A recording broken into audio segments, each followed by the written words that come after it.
I'll finish what you started. I'll save them. No more dawn. Just open skies. When one falls, we continue. For those who come after. Right?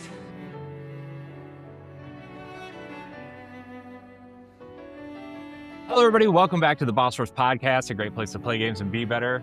I am one of your hosts, Corey Dirrig, and on this very special episode, I'm joined by none other than PK Power, Pat Klein. Going more like you hijacked me. My gosh, this is my podcast, my friend. I'm sorry I stole you on a Sunday night to talk about one of the most amazing games ever made. It's cool. I'll forgive you this time. Yeah. Who else is excited to talk about Death Stranding? Oh, no. Nope. My PlayStation 5 isn't even plugged in. Pat and I are here with a great group of friends, creators, streamers, cool people, to talk about Clair Obscur, Expedition 33, the JRPG-inspired game by Sandfall Interactive and published by Kepler. It's available on Xbox, PlayStation 5, and PC. And if you're one of those weird people who stream games, NVIDIA GeForce Now. I don't really know how all that works. I don't PC game. Boo. But we do have. Let's introduce our guests. We have the indie legend. We'll call him a slimmed down indie legend. You know him, you love him. CGDannyB is here. What's poppin', everybody? Hey, I'm CGDannyB, and I love indie games. I like sharing them with you guys. And we're going to talk about Clair Obscur. I'm so excited. No, so I'm so glad you said yes to be here, Danny. Annie, would you consider Clair Obscur to be an indie game? Yes, I'm pretty sure. I don't believe it's owned by any AAA publisher. I think it's all independent. It's been this long. This is where you get in that weird spot of like who's being funded by blah blah blah blah blah type deal. But it's an indie. It's like an indie team, but it's funded by like AAA money. Right. But then, like, I used to always use the example, like, and this is when I use the example, we're at a different place in this country. But I was just like, if insert mega space related company and car manufacturer really wanted a game to succeed and said, here's all the money you need, but didn't buy the company, is that still indie? Technically, it just had a really nice Kickstarter, you know? So that was the. Yeah, Kickstarter, man. Some would say Mighty Number 9 was an indie game. I'm still waiting for my Vita copy. Still waiting. It was a product that they sold for money. Speaking of Mighty, and definitely not something you can buy for money, Stoy Jovic is back. I don't agree with that last part. You can definitely buy me for money. I was paying him. God damn it! I got to go into the thing. I did, and I also said there's a founder's fee, but we'll talk about that later. Oh man. It's okay. I am negotiable. My prices are negotiable. It's all right. I've got some Switch games I need to get rid of, so I'll pay you with that money when it comes in. I was trying to claim a lot of your figures at one point, like years ago. You were like, I want to get rid of all my like video game figures and statues. I'm like, put them in a box and send them to me. It's good to be back.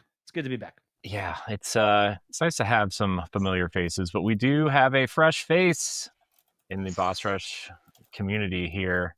She is a streamer. We've been following each other for a while. I think Marvel Rivals was a thing when we met. Professor Stalke is here. Stalke, welcome. Thank you for joining us. Thank you. Tell everybody who you are and what you do and why you're important on the internet. Oh God. I'm a variety gamer. I stream on Twitch, Kick, and TikTok. And I really am a variety gamer. And I'm a side quest hoe for sure in every single way possible. And so yeah, that basically covers it. Side quest hoe. Does that mean you like really get in and like try to complete literally everything in the game? Like a loot goblin. Yeah. But I try to complete everything, cool. I guess. Is that like in Mass Effect 2 when you want to stay loyal to, Liara, but then Miranda shows up and you're like, I don't know how to do this. Is that how this works? Let me That is tell you, exactly how that works. learning about This is exactly polycules how that in the works. year of our Lord and Savior 2025 Yep. gets a lot easier. Oh man. I don't know if I'm allowed to say it gets easier, Danny, because I'm married and my wife is upstairs watching TV and she can probably hear me. So Oh my God. probably just But once the polycule is here, oh man. Anyways, thank you all for joining us. We are currently live. We are trying something a little bit different and new here. Well, new for us. Spoilercast has been around forever, obviously. But we obviously have book club that Pat hosts and Taylor, and it's a good show. But I feel like there are just certain games that can't wait for that vote, right, Pat? There are certain games just can't wait. Can't wait for that community vote. Sometimes you, the listener, do not really know what to vote for, and that's where we have to step in and make that vote for you. Man, you're making our community sound like I was terrible gonna people. say, you guys are a bunch of big dummies. Okay, we're just gonna go This over is how you. politics work. You think Yes. you got to vote, but you don't. It You is don't. our choice, or we make you think it was your choice. I love this. and this was the main plot of Clair Obscur. So yes, Basically. yes, Yep. That's it. yes. Spoilercast over. That's so real. It's all about voting. yeah. And it's all about the friends No. we made along the way. The end. Mhm. Oh my God. Thank you guys for All right, watching. we Hope still you got enjoyed. your voted choice coming up here. So Don't forget to smash that like button, everybody. Yeah. Welcome, subscribe, share, rate, review, whatever you're doing. I don't know. This is the Boss Rush Podcast, Spoilercast and review discussion, part of the Boss Rush Network's family of content. Each episode features a group of content creators as we dive into new and interesting video games, discussing the story, characters, gameplay mechanics, highlights, and more.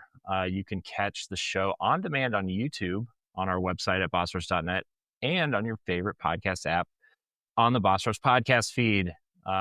If you would like to support us financially, you can head over to Patreon.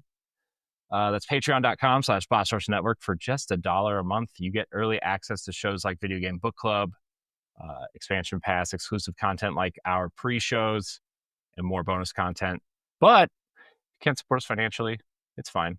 Your listenership and viewership is enough for us. You can subscribe to Boss Rush on YouTube, and you can hit that notification bell so you don't miss an episode. If you listen on Apple Podcasts or Spotify, rate us 5 stars and leave a nice review. It helps us grow, discoverability, all that fun, words that you say to promote yourself. You can find all of our content, including our daily Boss Rush banter, discussion pieces, reviews, news, features, and more on our website at bossrush.net. Pat, you got anything interesting on the website coming up soon? I mean, right now, in terms of normal book clubs, we currently have the Tales one out there right now, and soon to be coming to our Patreon listeners, Astrobot. How we're going to do a spoiler club on a game without a story? Find out. There's a story. It's about a cute little robot who jumps. Dude, he's got to save all That's the your robots. plot. That's your Yeah. plot. Astrobot. Um, The best not indie out there, man. As for me, I have our Destiny 2 The Edge of Fate review up on the website, and our review discussion on Tower Casuals, so you can check that all out. Tower Casuals is our Destiny podcast. But we're not here to talk about all that because I spent like 25 minutes on Nintendo POW Block yesterday talking about it with Ed. So there's a lot of Metroid influences in this expansion. I had tuned in at that moment in your stream, and I'm like, I thought this was the Nintendo POW Block, and you literally were going on for like 25 minutes on Destiny. I was like, that's Yeah. Who else but Corey? I know. I'm sorry. yeah, I know. I expected no less. I know. And you know how I started off that conversation, Stoy? How? I'm not going to spend too long on this, but Destiny the Oh, Edge yeah. of Fate is good. I went on for 25 I glossed minutes over talking about that. it. Yeah. I just, whatever. Threw it out the window. I get you were trying to link it with Metroid because Metroid's Nintendo. I get it. Yeah. There's a morph ball ability, and you Ooh. literally use the morph ball to get around. So it's basically the Metroid Prime game you've all been waiting for, everybody. Edge of Fate. Check it out. Finally. Took them long Yeah. enough. Also, Jeez. the JFK assassination is part of the lore now. Suck it up. Yeah. You're Okay. fine. It'll be Cool. It's a thing. But we're not here to talk about that. We're here to talk about Clair Obscur. Expedition 33. As always with these things, we're going to start with spoiler-free impressions. What do we think about the game overall? How we feel about combat, all those sorts of things. Stalke, you just finished it. Yeah. How do you feel about this game?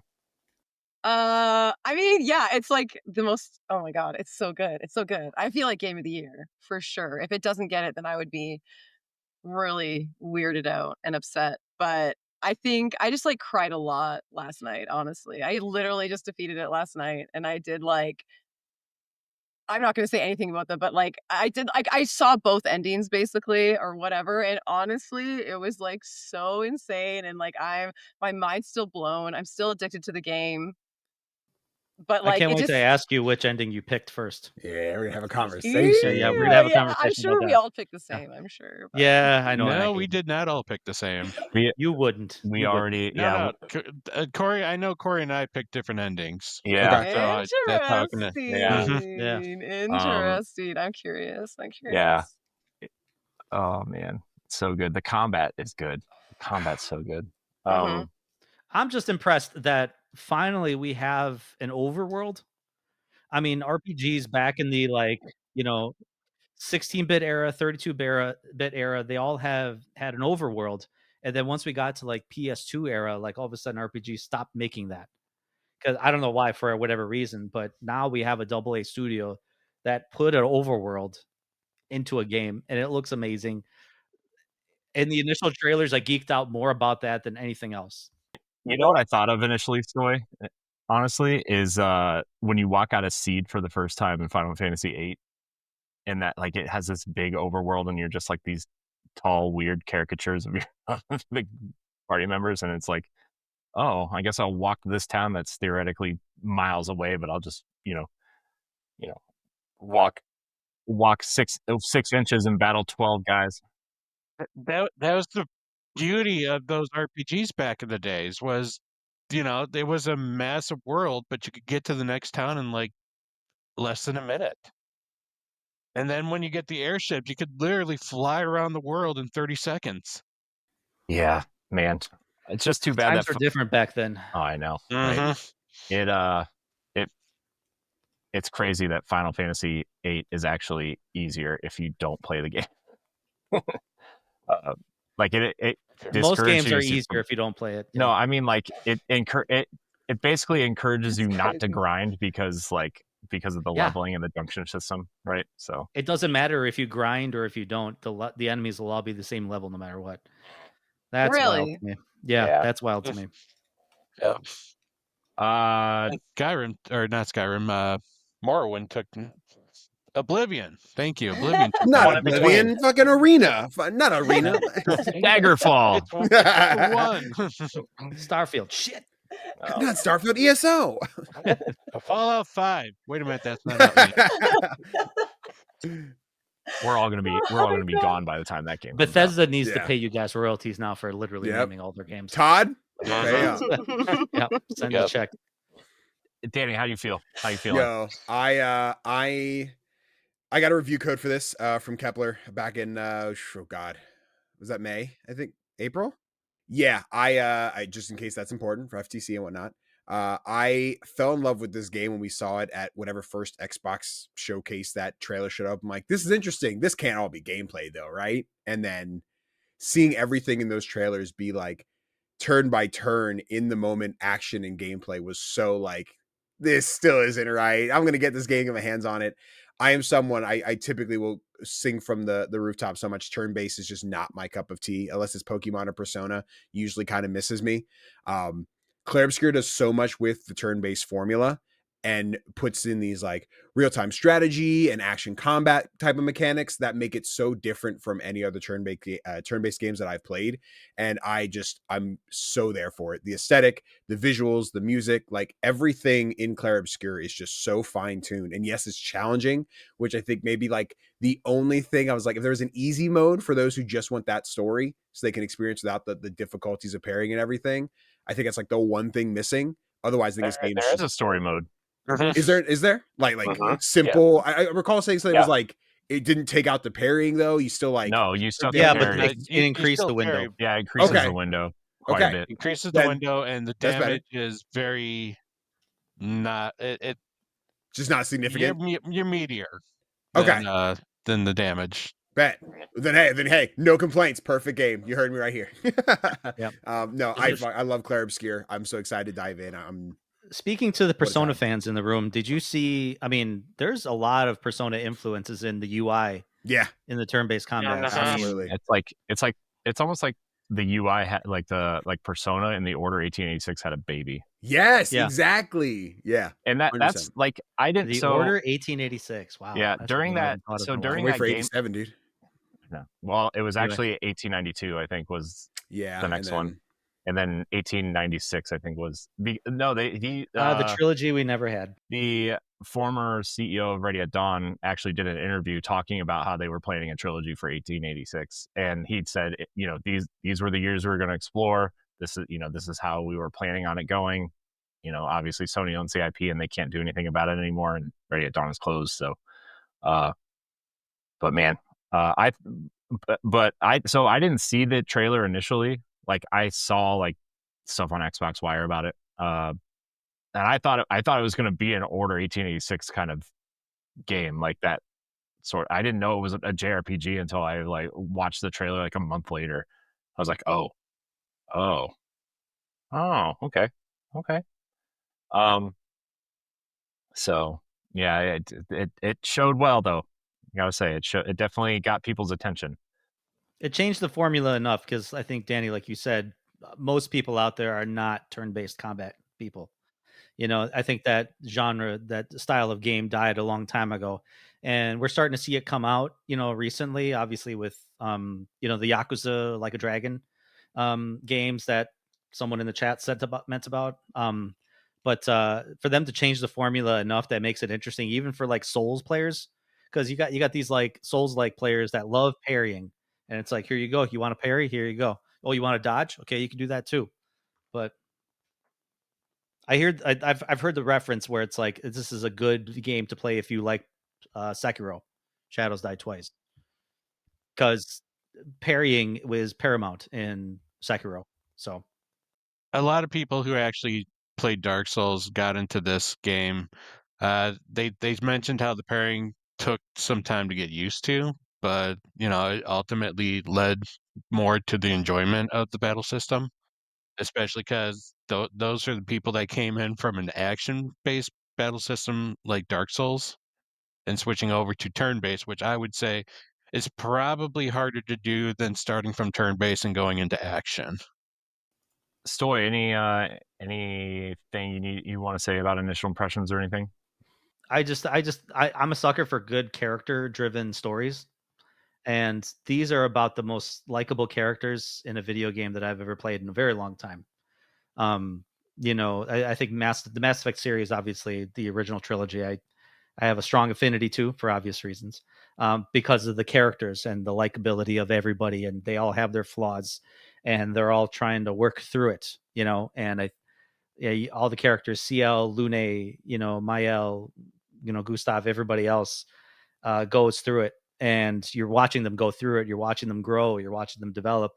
And then you're watching them react to the world around them and changing their worldview. And I love character stories like that. Give me more of that stuff. Yeah, I think as someone who plays a lot of different RPGs, I really love how Expedition is like the perfect marriage between a Western RPG and a JRPG. It has got the structure of the JRPG where it leads you more on a linear course, with the turn-based battle systems and like set story beats instead of letting you kind of choose your own adventure. However, it has the storytelling of a Western RPG, just like Stoy said.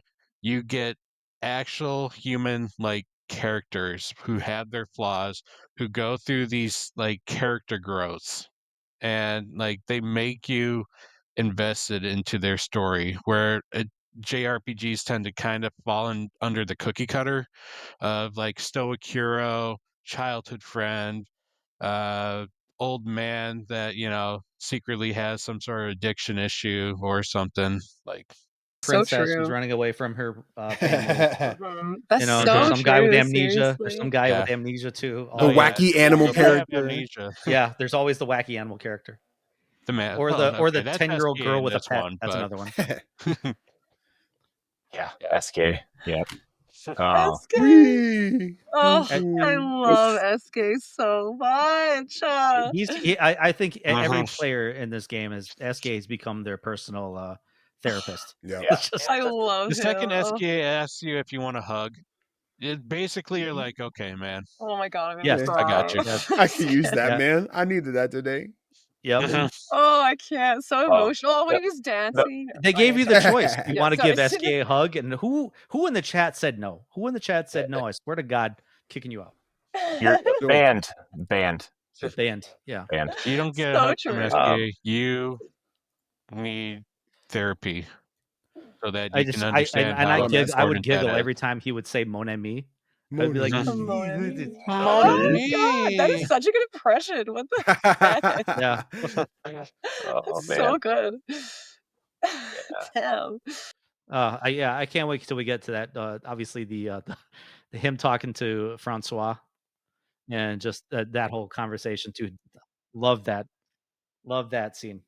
But that's why I like this game, because there's so many of these like iconic scenes, iconic conversations where it's just like, yeah, you remember this scene where this character was talking to this or whatever, or remember when this happened, and then aftermath at the campsite they were kind of going through it. Like, so many good scenes, so many memorable ones where it's like that particular scene will stick out to me as one of my favorites or whatever. As somebody who had zero expectations going in, I really feel like this did something in games that games haven't really done for me in a long time. I think the last time I think I thought about a game this much, there are, I think over the course of the last decade, there are 4 games that I think about at least once a week. Breath of the Wild is one, Death's Door is one, and this is one, right? And like, it's because of like everything everybody just said, right? An awesome character driven story, the kind of the twists and turns, the art aesthetic. As someone who went to art school, that I really appreciate that aspect of it. Pro tip: don't go to school for art. It's a bad plan. And the perfect soundtrack that, like, literally there's nothing bad about the soundtrack. So Right when you boot it up, the bad. title screen, right when you boot it up, Mhm. you see that title screen and you're just, man, you're in a trance for like the first 5 minutes. Literally, Wow, wow, wow. literally. So Wow, true, wow, wow. so true. I find myself humming the Yeah, dude. Oh, good. They're all so good, honestly. I have that in my head all the time. I'll Yep. be walking around and I'll be hearing ding da dee. Yep. Yeah. Funny Yeah. story. I was driving somewhere the other day. I just put my playlist on shuffle. It's just like 200 songs, whatever. It was the regular Lumiere track, immediately followed by like the metal cover version. I'm like, that's a weird shuffle, but I can't stop it. Like, I'm gonna let it Yep. go. Yeah, fucking great. Yeah. This game captured me so hard that I, like, as soon as like I was getting towards the end, I'm like, I got to get some sort of merch or something for this thing, right? And I bought the shirt. I'm wearing the shirt on the show today. I ended up buying it digitally because the physical copies were like selling out or sold out. Yeah, and I started looking up the collector's edition on eBay. I'm like, wow, well, that's like I'd have to sell my car to like, Yeah. put a down payment on. How this much is car. it? Oh, the collector's edition for a while was like, what, $500, $600, $700. Something, yeah. Oh. But I mean, the normal editions were selling for $100 plus, I think. Yep. At one point, like 110, 120. Holy. Like, Good for them. but then they announced that they were re-releasing the Monolith edition without the game, because I think they assumed people just bought the game already, right? And so, which is, I've kind of turned around on that, right? Where like, I kind of like when they sell these editions without the game, because then you can make the choice of. I think as long as it's made clear that this does not come with the game, I remember getting the Far Cry 6 ones where I'm like, oh, there's 2 different editions. I'll just get both and I'll have 2 games, one for a friend. Oh, there's not a second game. All right, that's okay. Works out for me. I want all the toys anyway. But also Monolith Edition right now on eBay, I'm seeing about 1,100 for this one. And they had a window just recently, like you said, like Corey, you and I both, we got onto the window where for like a solid month they were taking pre-orders and it was unlimited amount of pre-orders. So there wasn't like a cap. But yeah, unfortunately, if you miss that window, I think you're screwed. Yeah. Which is smart for them, right? Because then they know how many they can manufacture and kind of whatever. Yeah, and then they're like, you can track your order on the shop app, and I was like, I don't know what that is, but I guess I'll download it. And Shop's pretty useful. Yeah, I did. I was gonna say, when are we supposed to get them? By the way, do you know? No idea. Okay. I saw I saw one kind of forum post said October, one said January, one said a couple months. So I'm like, I don't know. Okay. So somewhere in the next year maybe. They'll all be airdropped the moment it wins Game of the Year at the Keeleys. Yeah. Yeah. The Keeleys, I like it. It's like everybody's own little game award. Yeah. Keeleys. Check under your seat. You have the Monolith Edition. Jeff, you better remember the Game Awards. You get a monolith. You get a monolith. But like, even speaking of that, right? Like, as we go every year, like, oh, this is gonna be the Game of the Year nominee and blah blah blah. Like, I often think about the Keeley Awards, the Game Awards orchestra, and I'm like, oh, when we hear that Lumiere theme playing in the middle of that with whatever else is going on, it's gonna hit so hard. Yeah. They need to bring that in contest mode. Yeah, I was gonna say it has to be one of the songs that they play. I was gonna say, Pat, they're definitely gonna have something playing on stage live.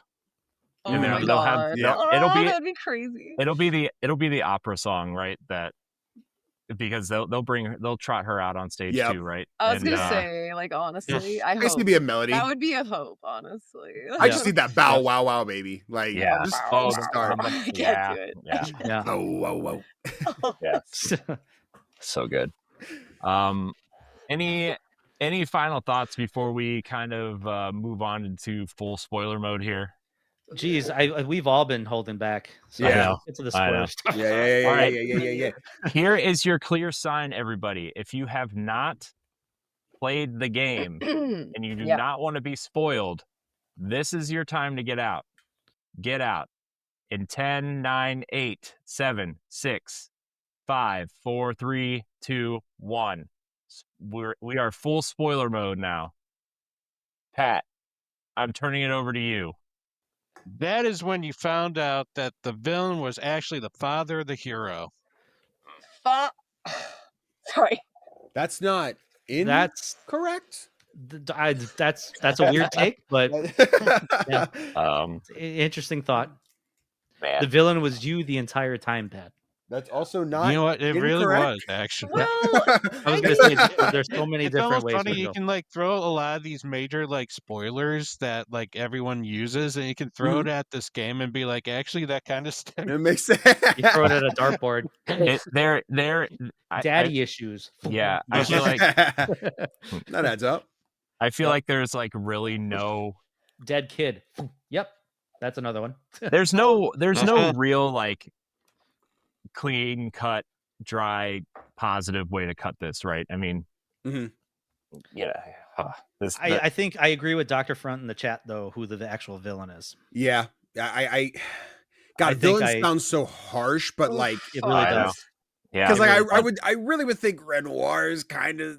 Okay, I'm struggling with the fact that like calling Mael the villain, and the fact that like she actually could have had those years to mourn if she would have been even notified that she was that person. She literally didn't even mourn during that whole point. Everybody else was able to mourn, able to understand every single other character but her.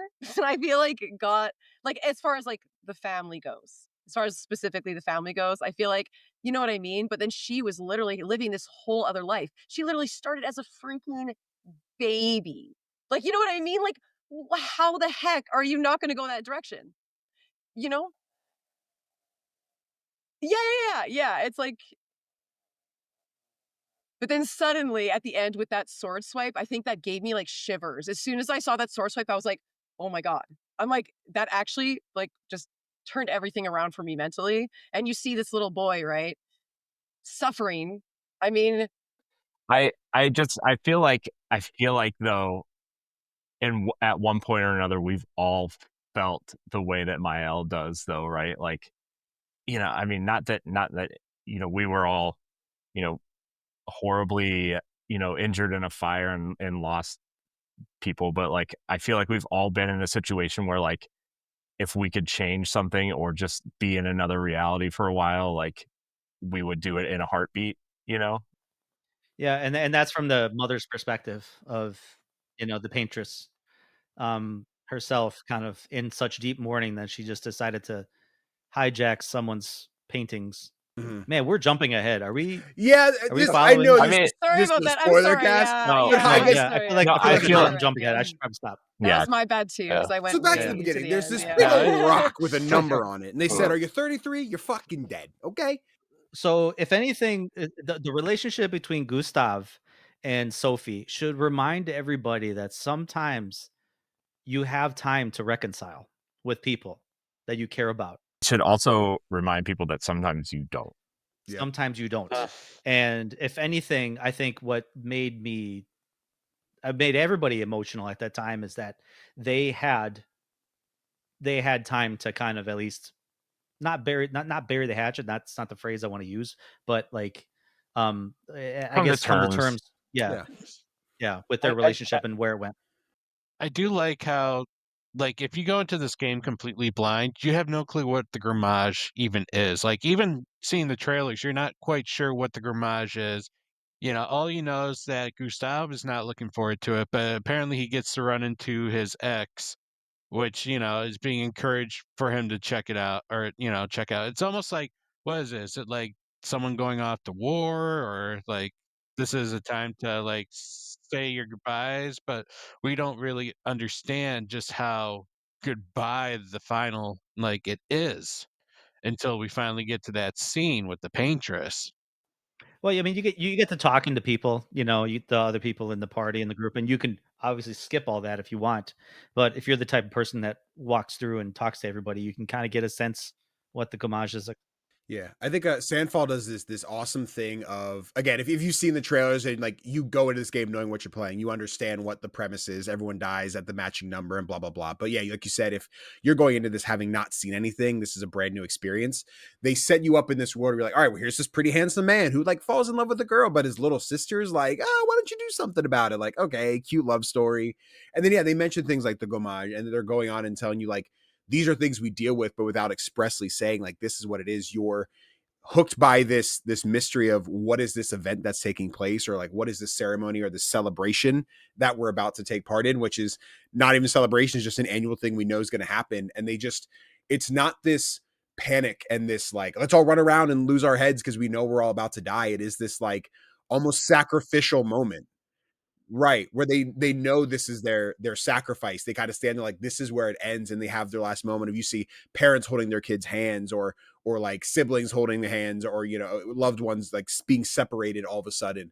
And again, if you go in knowing, you think about it, but after, like, you don't see anybody above like 33. Like, there are no elderly people in this city. There's no elderly people in this town, and you're just like, what a youthful place. Everyone's so young and handsome here. Like, what is going on? And then just that gut punch of watching all these people get like Thanos snapped out of existence all at one moment is just such an impactful thing of like, by the way, welcome to the game. Hope you're enjoying so far. Like, it's intense. And the thing too is like, you're like, when this happens, you're literally only playing for like 30 to 45 minutes essentially, right? And you already feel like you're connected to their relationship. And that's what I knew, like, this game was going to be something I was at least going to stay engaged with, right? Because it hooks you. Like, not only does it hook you with the mechanics of the game right away, but then it tells this amazing, like, essentially this broken heart love story in the first half hour, and then you watch it diminish. And like, I like teared up for Gustav. I'm like, I know exactly how you feel. This feels awful. Like, I feel awful watching this, And props to the engine, the graphic artists, the Unreal Engine showing the facial emotions and the expressions. Like, you could see the fear in Sophie's eyes when all of a sudden she saw it was coming, and then she like gripped Gustav's arm, and just all of a sudden you see that fear in her eyes, and that's when I started bawling. I was like, oh God, you know. Oh, the fear in Gustav, but you also see him like really hard holding it together so that Sophie doesn't have to see him like break down before she passes. Like, It's such a relatable scene because, like I said earlier, like, some people don't have the chance to say their goodbyes, or sometimes you don't have the chance to like bury the hatchet. Like the story with the father and his son, it's a heartbreaking story because the father and the son that you meet on the way to the Gamage had a fight, and now they weren't talking that whole morning. And it's like, man, that's kind of sad because, like, how many stories have you heard where it's like the last thing you said to a person, This And then is the kid awful. gives you the crimson uniform, and like you Yeah. have to like live with that reminder essentially every time Yeah. you go into the menu screen. Like this Yeah. poor kid, it totally highlights so many things that people should just be aware of in life generally, Yeah. Yeah. and we just Yeah. take for granted. Mhm. Not that I mean, granted, none of us are getting Gamaged, in real life. but Yet. we don't know. We'll see. Yeah. This is all a simulation. Time isn't over All I'm yet. saying is watch out for the Writers Guild people. Watch out for those writers. All I'm Okay? all I'm saying is how many They're of us setting would be fire to people's Gamaged houses. if the number was 33 right now. I mean, I got 3 years yet, baby. I'm good to go. I'm already dead. We all survived 2020, Brad. Danny's the only one left. 2020 Let's was go, our Gamage. baby. I'm Yeah. Expedition Oh, 32. That's crazy. Yeah. I'll miss you Anyway. all. Man. Don't worry, we'll pave the way for those who come before. Those Come that come after. after. Oh Yeah. no. Oh. That's a good tattoo though. Like I don't have a tattoo Oh, yet, but I'm absolutely. contemplating like for those to come after. I'm like, ooh, that's really good. That's even a good Yeah. one as a parent. Mhm. to have. Yeah. You know what I mean? I feel like I could put that one on. It's like for my What? kids. Not fuck the mission? Is that not a? That's a good one too. Yeah. That's a good one too. Well, what about the mission? Well, fuck the mission. Fuck the mission. What does I the tattoo mean? Fuck the paintress. But say you have to put it I in think- French so no one can see it. So after this key scene, we then move on to like the party for the expedition just before, because the expedition's leaving the next day. So you get to meet all the various crew members of the expedition, kind of get to find out a little bit of their story. See some of them get drunk, others are like, no, I need to be level-headed for the mission. You get to do some fun little side games to get yourself a little man bun that you're like, no, this definitely does not look good on Gustav. I think it looked pretty good. I changed it right. I got my review key was the deluxe one, so I got everybody's like white uniform with the rose. I'm like, well, I equipped those right away. Yeah. Yeah. The pure outfits are definitely the some of the best ones, especially Monet. especially Mm. We get to also then meet Gustav's sister, who has her reservations about the whole expedition, or at least Gustav going on the expedition, saying, "Hey, you're like one of the smartest people here. We could really use you here." And also Mael, she's way too young for this. She still has like a good couple years of her life to go. Why are you dragging her on for this? But of course, Gustav's like, this was not my decision. This was her decision. And you know that like I need to be out there. Especially because they're trying out the new tech. By the way, can I just compliment them on how awesome that character model looked for her only to be in the game for like 3 minutes? Yeah. Yeah. I won't lie. The first time she showed up, I'm like, Sophie again? Same thing. Is Same it- thing. Almost the same facial model. Yeah. Yeah. Very similar character. I was like, I'm Yeah. confused. Okay, different character. They just look so similar, just in a different photo. Yeah. Yeah. But yeah, for someone who showed up literally for like a single like paragraph of dialogue to then maybe she showed up again towards the end when other things were happening, but I don't know. And give a badass speech as they launch the boat. Yep. Like Yeah, I'm hyped. Let's go Yeah. kill some things. Yeah. Fuck yeah. No, it instills you with like hope and like bravery for the journey ahead. For Which about is 30 great seconds. because- Yeah. Yeah, and Yeah. then you get to the next scene, and all of a sudden you're right back to Gramage moment of like, what the fuck just happened? Shout out to Lucian though. Shout out to Lucian. He saved. I think he's the unsung hero of the whole game. He saved Gustav like right in that moment where he was about to get beat up by that hand demon thing. You know what I'm talking about? The hand demon. Lucian came, saved his ass, and then like of course like 5 seconds later he gets like crushed. But, Ugh, yeah. I hate that so Uh-huh. much. Yeah, I know. I was pulling for Lucian. He was my favorite out of the whole like crew. It's like And I I was just like, made man, I friends hope with he all becomes these a playable people. character. Yeah. Seriously. Yeah. Yeah. Yeah. What Oh, well. a heart wrenching like Literally. saving Private Mhm. Ryan sort of opening, right? I mean, Mhm, I mean, landing on mhm. the beaches. Yeah. Yeah. I mean, Fuck, dude. it's not similar in any way, but Yeah. no, but I had it was just also stopped established crying. the menacing presence of the game's antagonist for most part. Yep. Mm. Like That he was literally crazy. he That was doesn't Yeah. even say crazy. a damn thing, and he just lobs off the first Yeah, person's head. he just Yeah. like whips out Yeah. his cane like a wand, Uh-huh. like Voldemort style, and just decapitates people. Like, Yeah. Well, because they hit you with this first like real counterpoint to what the Gamage has been. We're like, hey, you're like 60 something. Like, no one is this old. Like, how are you alive? And old man's like, shut your ass up, and just like starts killing everybody. It's like, oh, okay, sorry. man, I was like, and then like you think about it in your head, you're like, okay, I wonder if this guy's clearly going to be like the final boss or whatever. Like, but man, every time you see him show up somewhere, I'm afraid like It's from bad there on, That news. drop, that cane drop, Yeah, like the that cane drop, sound. yeah. Yes. Yeah. It's like, Yeah. oh my god. And it like And then- literally like, oh my god, shivers. Like Not every to move- time. Like not to move too far ahead, but like every time Mael had like one of the nightmares and he showed up, I thought somebody was going down. I thought this was going to be like they're going to Trauma. pick off these party members one by one, and Mhm. like yeah. there's going to be like 2 of you left at the end of the game or something. Ugh. Yeah, man, scary. It's awful. It's Awesome though. awesome. Like Yeah. awful in like the best way that you could like, like it's amazing. We want to keep going, but man, it's like a series. That's what a of good unfortunate antagonist events, is. Yeah. You want to Yeah. be fearful of him anytime like he pops in any scene. He needs to make your skin crawl. He needs to make you Mhm. uncomfortable as That's hell. true. Yep. Yeah, the fact that he was also very silent for a good chunk of it, like they're asking, "Why are you doing this?" and he isn't even giving an explanation. He's like, "You don't need to know." Unlike most villains are like, "Well, let me expedite and give you my grand plan." Yeah, this ain't a Hideo Kojima game. He's not going to give you a 30-minute monologue as to like why I'm the villain. I You still know? like those. This is why I'm the bad Yeah, guy he here. thinks Hey, I explain still to you. like that Stranding.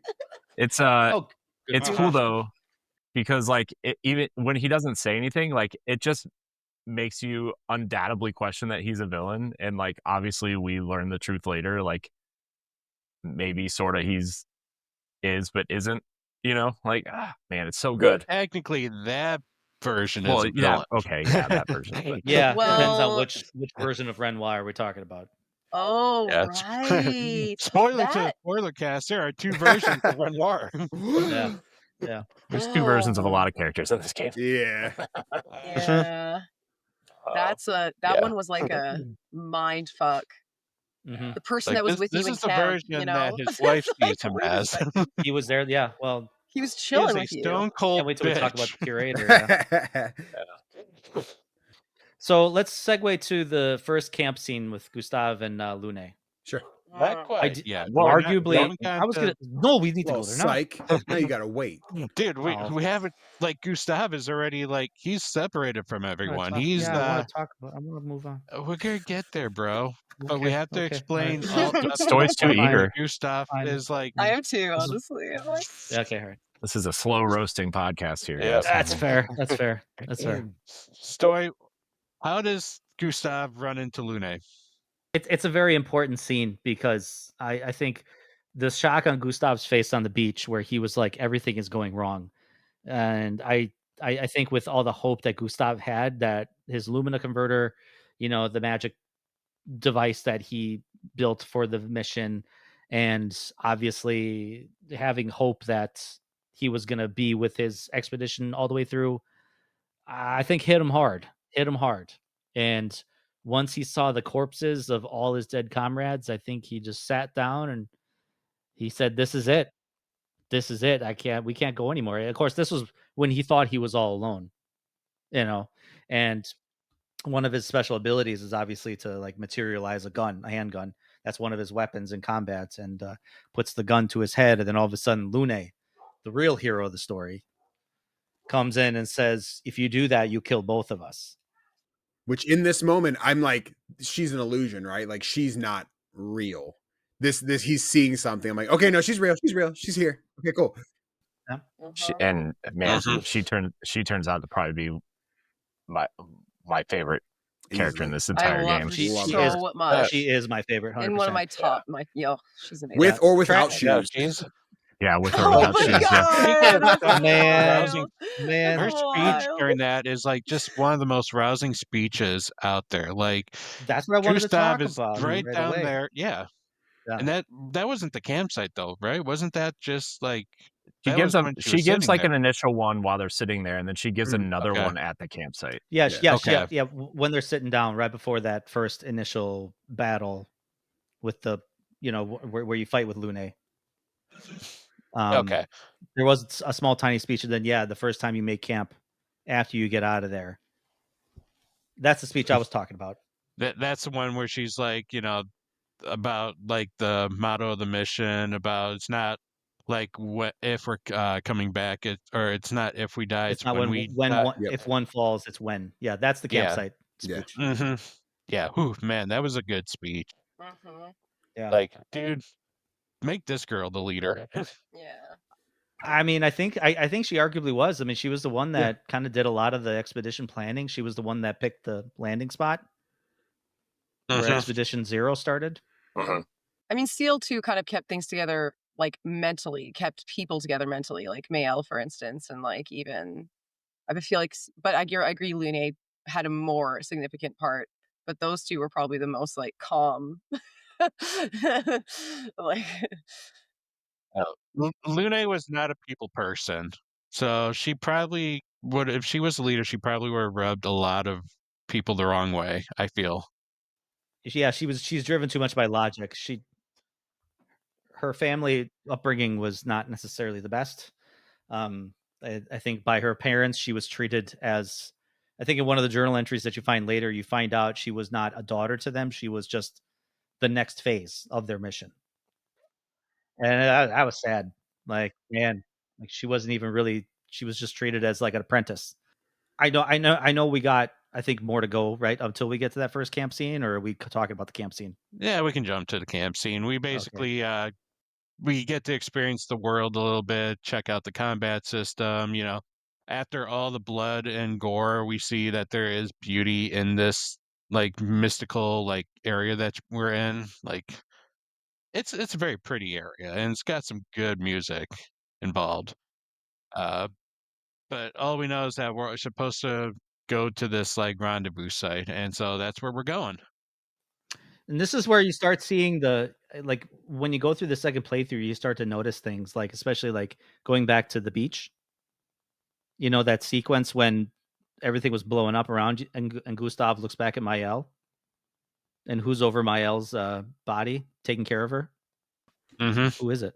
The stranger. Yeah, who is the stranger? Or are we not there yet? We're not there.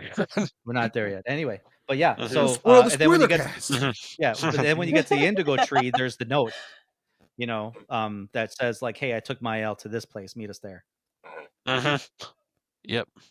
So of course it's like, wait a minute, who would write this kind of a note? Because one, it wasn't the typical note that it wasn't protocol, right? Yeah. I actually didn't realize it was him until the second time I played it. Played that section. I actually thought it was the curator, which we'll talk about later. I actually don't know who you guys are talking about. Verso. Okay, I was about to guess that because I was like, was it him then? Okay, that makes sense. I'm like, it's either him or like I couldn't think of anyone else it could be, but I also don't remember even thinking about that during the scene, like who did it. I think I was just in a whole The first other time around, world. you didn't. Yeah. The I didn't first even time think around, about you it didn't, really. because you didn't even think about it. Yeah. He was Yeah. very like covered.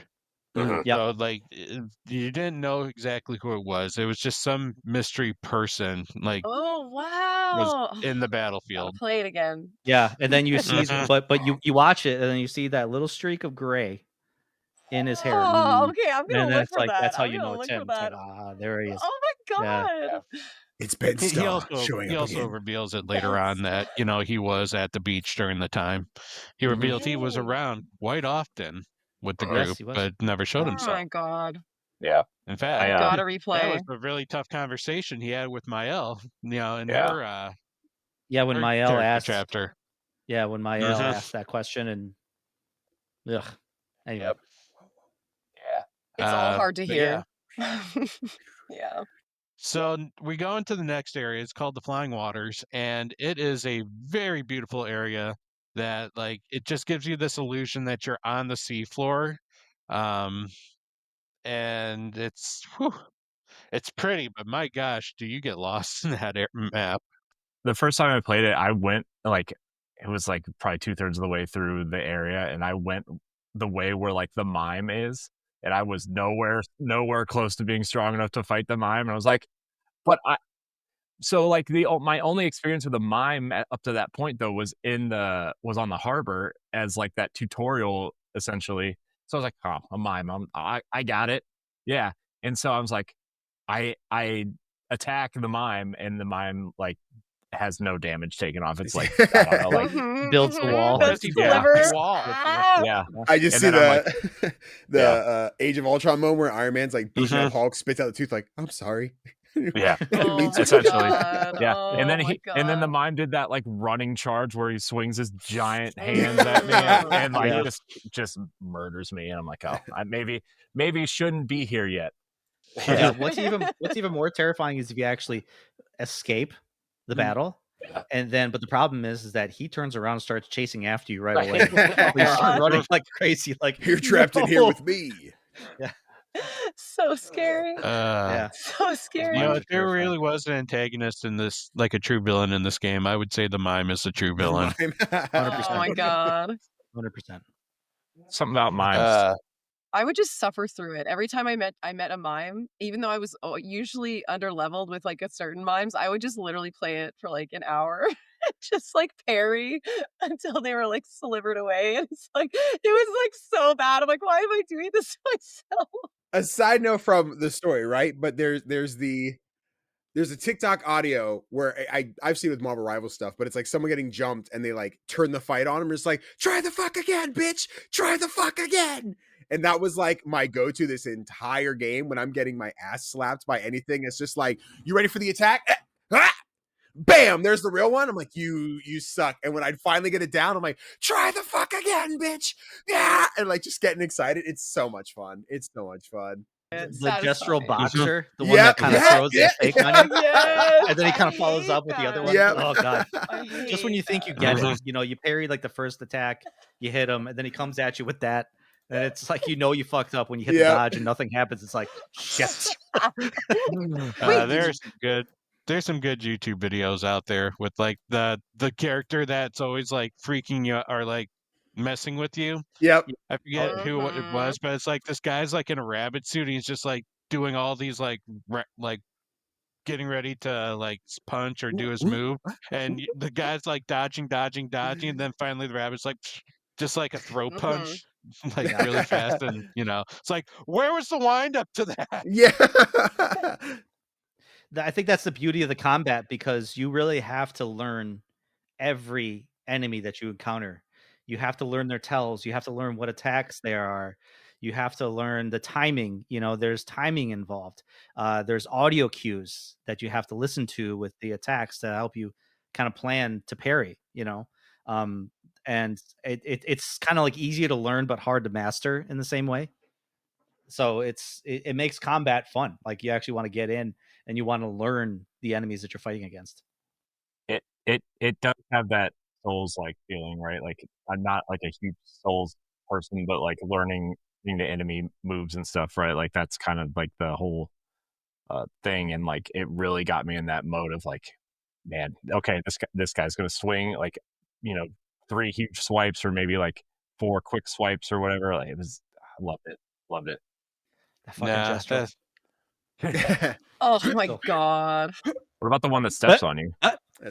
Listen. Oh, that one? Oh. I can parry that one. That one's I not can too parry bad. that one. Yeah. I can parry that That one. one was It's this great. one. Yeah, He's like, gotcha, bitch. Pop. yeah, being stepped on is not so bad, right? Yeah, you get it, Corey. No, I did a dumb short TikTok about it, right? Where it was just like the wind up, and then as the punch is about to hit, it's just me cutting to like doing the dishes, fucking folding the laundry, and just being like doing every other chore in the house, and then finally that wham. I'm like, yeah, okay. They play with you. They play with you a lot, but like that's going back to the like, instead of just being turn-based, right? Where it is I click an attack, I do my damage. I might hit an extra button to do some more damage. They hit an attack, they do damage. I might hit to deflect. Like it's that, but there's so much more. And it's so the amount of times I would put my controller down to like, yeah, I hit my attack. I can just let it happen and then forget, oh shit, I have to actually be attentive for this combat. I can't just let it go or I will die. Like that was one of those unique turn-based things that I really enjoyed. Then you get to the ones that just, literally attack and attack and attack and attack. Yeah, thanks. Oh my. Oh, The big face. yeah. The big Yeah, face. the Yeah, 153. Yeah. 153 parries is what I was Is told that how? after. Really? Yeah, after I Damn. did the boss, I was like telling someone, or whatever he is, and I was telling someone about it, and I was like, I honestly swear it was like 5 million parries. Like it was so much, and they were like, it was 153, and I'm like, you know what? I feel pretty good then. I was like, I believe that because you cannot land a single attack unless you parry every single one of his. I mean, granted, it's easy once you get the pattern. It'll take you a couple tries at the boss, but like once you get the pattern, it's pretty easy. But still, it's like your finger is like. just gotta let him waste away, because I was gonna give up. I was like, I don't have enough like damage to like actually get through to him and do this for like 10 hours. Like I don't have that kind of stamina. But like, yeah, and like thankfully he just eventually dies, which is nice. But like it takes forever. Has to be a gimmick to that for sure. Yes, That battle. like, it's so painful. That was Kitty time. almost as bad Yep. as the gestural, The merchants, the gestural merchant the- battles. no, not those. No, The gestural chief. No, oh, maybe it's not. No. The gestural, like, those activities you have to do. The terrible, terrible. The beaches. Yeah, The sorry. platforming, It's way in a game worse. that's not. It's like in a game that's not designed with platforming. Oh, you didn't. It wasn't easy for you. That awesome. This JRPG that's also a Mario platformer, precision platformer. Oh god. What was the one that was Weird like? volleyball and Oh, the volleyball one. That one. Okay, actually, I don't know which one was more like. I think the platform one was the most mentally painful, but that one was awful too. But you get determined, right? And I just, you have to get it. You have to defeat it. Oh, and it's so hard though. since we're on this topic, what was the worst gestural beach for all of you? It was the 10-minute sky high one. I swear it would take like 7 to 10 minutes. I mean, technically, of all the times you fall down and then go back up.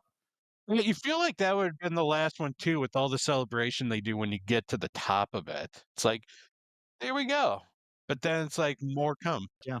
Mm-hmm. I was kind of Yeah. hoping to get No, like a for me, it whole wa- outfit set though. Like, Yeah, like and you I was like, didn't. I think we deserved Yeah. a whole outfit set of everybody. Yeah. gets But you these, get like- the greatest outfit. You get the Monaco, thong.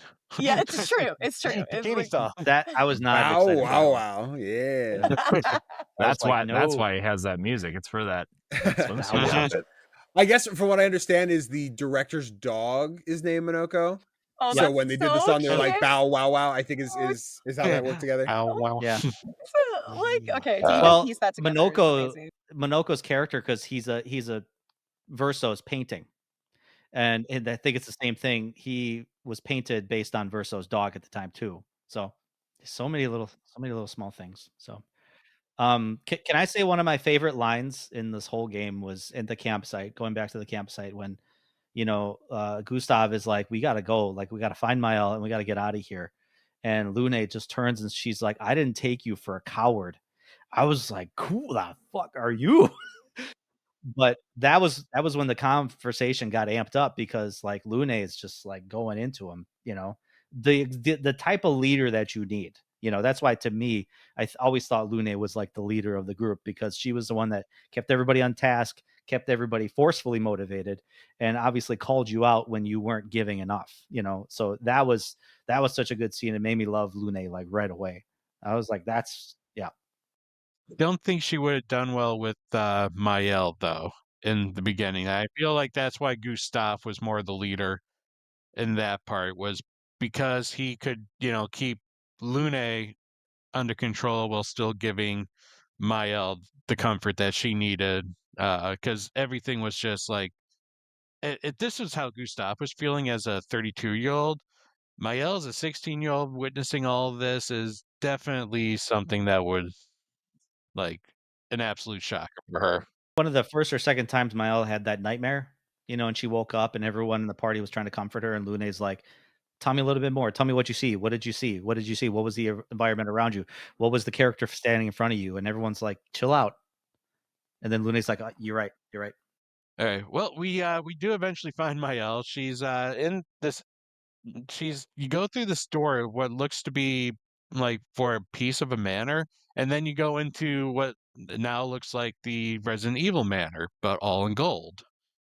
And you find her in a room, but you also find this like faceless like guy in a robe that's kind of creepy, but she seems to understand him, but you don't. So fucking cool looking, dude. Yeah, curator really is was. so Mhm. cool. And he So teaches fucking you how metal. to jump. Yeah. His contribution was he taught you how to jump in the game. How do knees?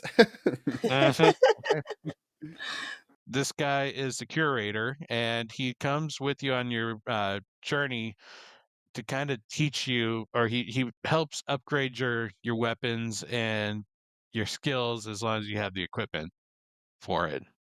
Mhm. I always forget. I would forget at campsites to upgrade my weapons. Yeah. I would always forget because he does that for you. Yeah, I always took the advantage to, every time I got to the camp, it's like, okay, gotta get all my weapons upgraded here to make me more powerful. Especially when you start unlocking those skills. Yeah. I would get lost. I'd run into the gestural chef. Be like, huh? No, you're not the guy I need. Run back the other hall. There, here.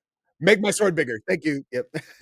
I like when you find the Jestrels out in the world, and the little Jestrels like, I'm not lost. I'm just hanging out, but I guess I'll go back with you. Yeah, I think I found like 3 of them. I honestly wasn't looking, but I think I only found like 4 of them, to be Yeah. perfectly honest. I use the have guide to And then I find gave all of them. up. mm. I have Sick. 6. I don't know where the Ooh, other yeah. 3 are. No, but again, the side quest thing is like Yeah. way more important to me. Sure. And then I think because I don't want to defeat anything, That I was hate a side when things quest. end.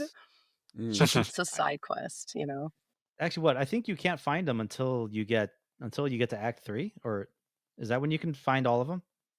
The first 6 are in Act 1 and 2, I would say, because I had 6 before 3. Because I didn't collect all of them until the 3rd act, so I didn't. Because I know a particular character gets the ability to fly, which unlocks pretty much the entire map for you. So We all ride on Mael's back. Mael's just scooting. I am speed. Oh God. Swim. That's Swim, so swim. good. That's like so good though. Like what sounds like Well, him. because how That's many of us crazy. like say his lines after he says it in the game? So true. Repeatedly. I try, but Yeah. Sometimes I am wee. oh Other my times I am God. woo. We all Oh, need that's to such a play. good scene. Oh my God. Yeah. Oh my Influential. God. I seriously cried almost every scene. I'm serious. Like I've just been, like last night I seriously bawled so much, like all the makeup was gone. Like this is so fresh for me. It's so fresh for me because it's like That is crazy, yeah. yeah, like even that beach scene or that initial scene, the beginning scene with Gustav and his lady. It's like I was just bawling and bawling. I think I was like almost dead at that point. And when I saw that next scene with the beach, I was just numb. But I was like, I have no tears left. I'm like, this is just getting so bad. It's like this is just so bad. This is where I turn it off, Yeah. take a breather, let this honestly, I think I process, did. Yep. I think I did stop, come back, honestly. see the Yeah. next shitstorm, Yeah. be like, okay, this game is awesome, but I need time. Yeah. Yes. Go watch Hello Kitty for a little bit. Feel good about yourself. Go find Man. that SKA plush and give him a nice Give- hug. Give him a big hug. Say, Yeah. I'm a little bit of woo myself right now. Oh my god, I need SK. in my Find life. that little hidden cask in him. Everybody You needs know. That was SK in their life. Yeah, because he's full of wine. Here I okay. am. The vomiting though, I felt almost bad for him because it felt like we were like forcing him to vomit, and I'm like, this actually feels like a Sith fight. Well, I mean, CL did kind of force him. But then we beat up the goblin, right? And Oh, So I what's don't even know next what- after we find Mael? yeah. I don't even know Where where we we at? are on this doc. I just- Yeah. To fast forward a little bit, we find Mael. We move through the ancient sanctuary where we meet, more Gestrels and fight weird Gestral contraptions. And then we finally get ourselves to the Gestral village where we find Corey, the meme that perfectly represents Corey. It's fine. It's fine. I have Oh that. my god. I have did that think screenshot. I did think about you when I saw that scene. Yeah. Yeah. I was like, hey, Corey's in this game. it's fine. It made me very happy. If I can say, like, one of the enemies in the Gestral village, like leading up to it, the Gestral forest, there's that large Gestral with the shield and he's got the shoulder armor. That's when you really got to learn those aiming points, how important they are.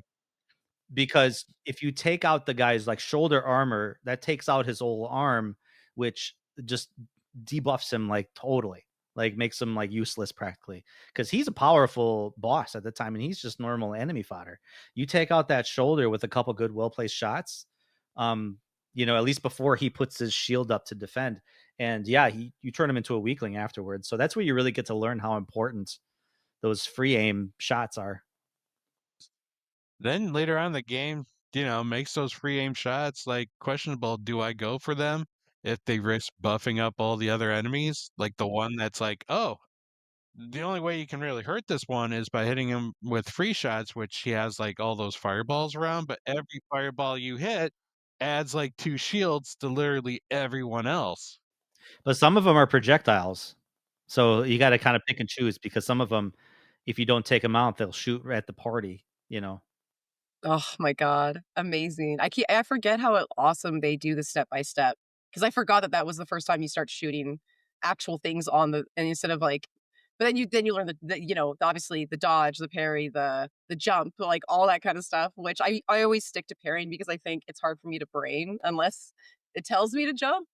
But depending still. on your build, it usually is the most like, this is going to give you the most results in the battle, right? Because again, if you get that perfect parry, you get the retaliation attack, right? And if it you- looks Oh, so that's- good. yeah. It looks The party retaliation Yep. is so satisfying. Oh Try god, the they'll fuck again, spin. bitch. Yeah. Yeah. Oh my Mhm. god, Yeah. it's so good. Yeah.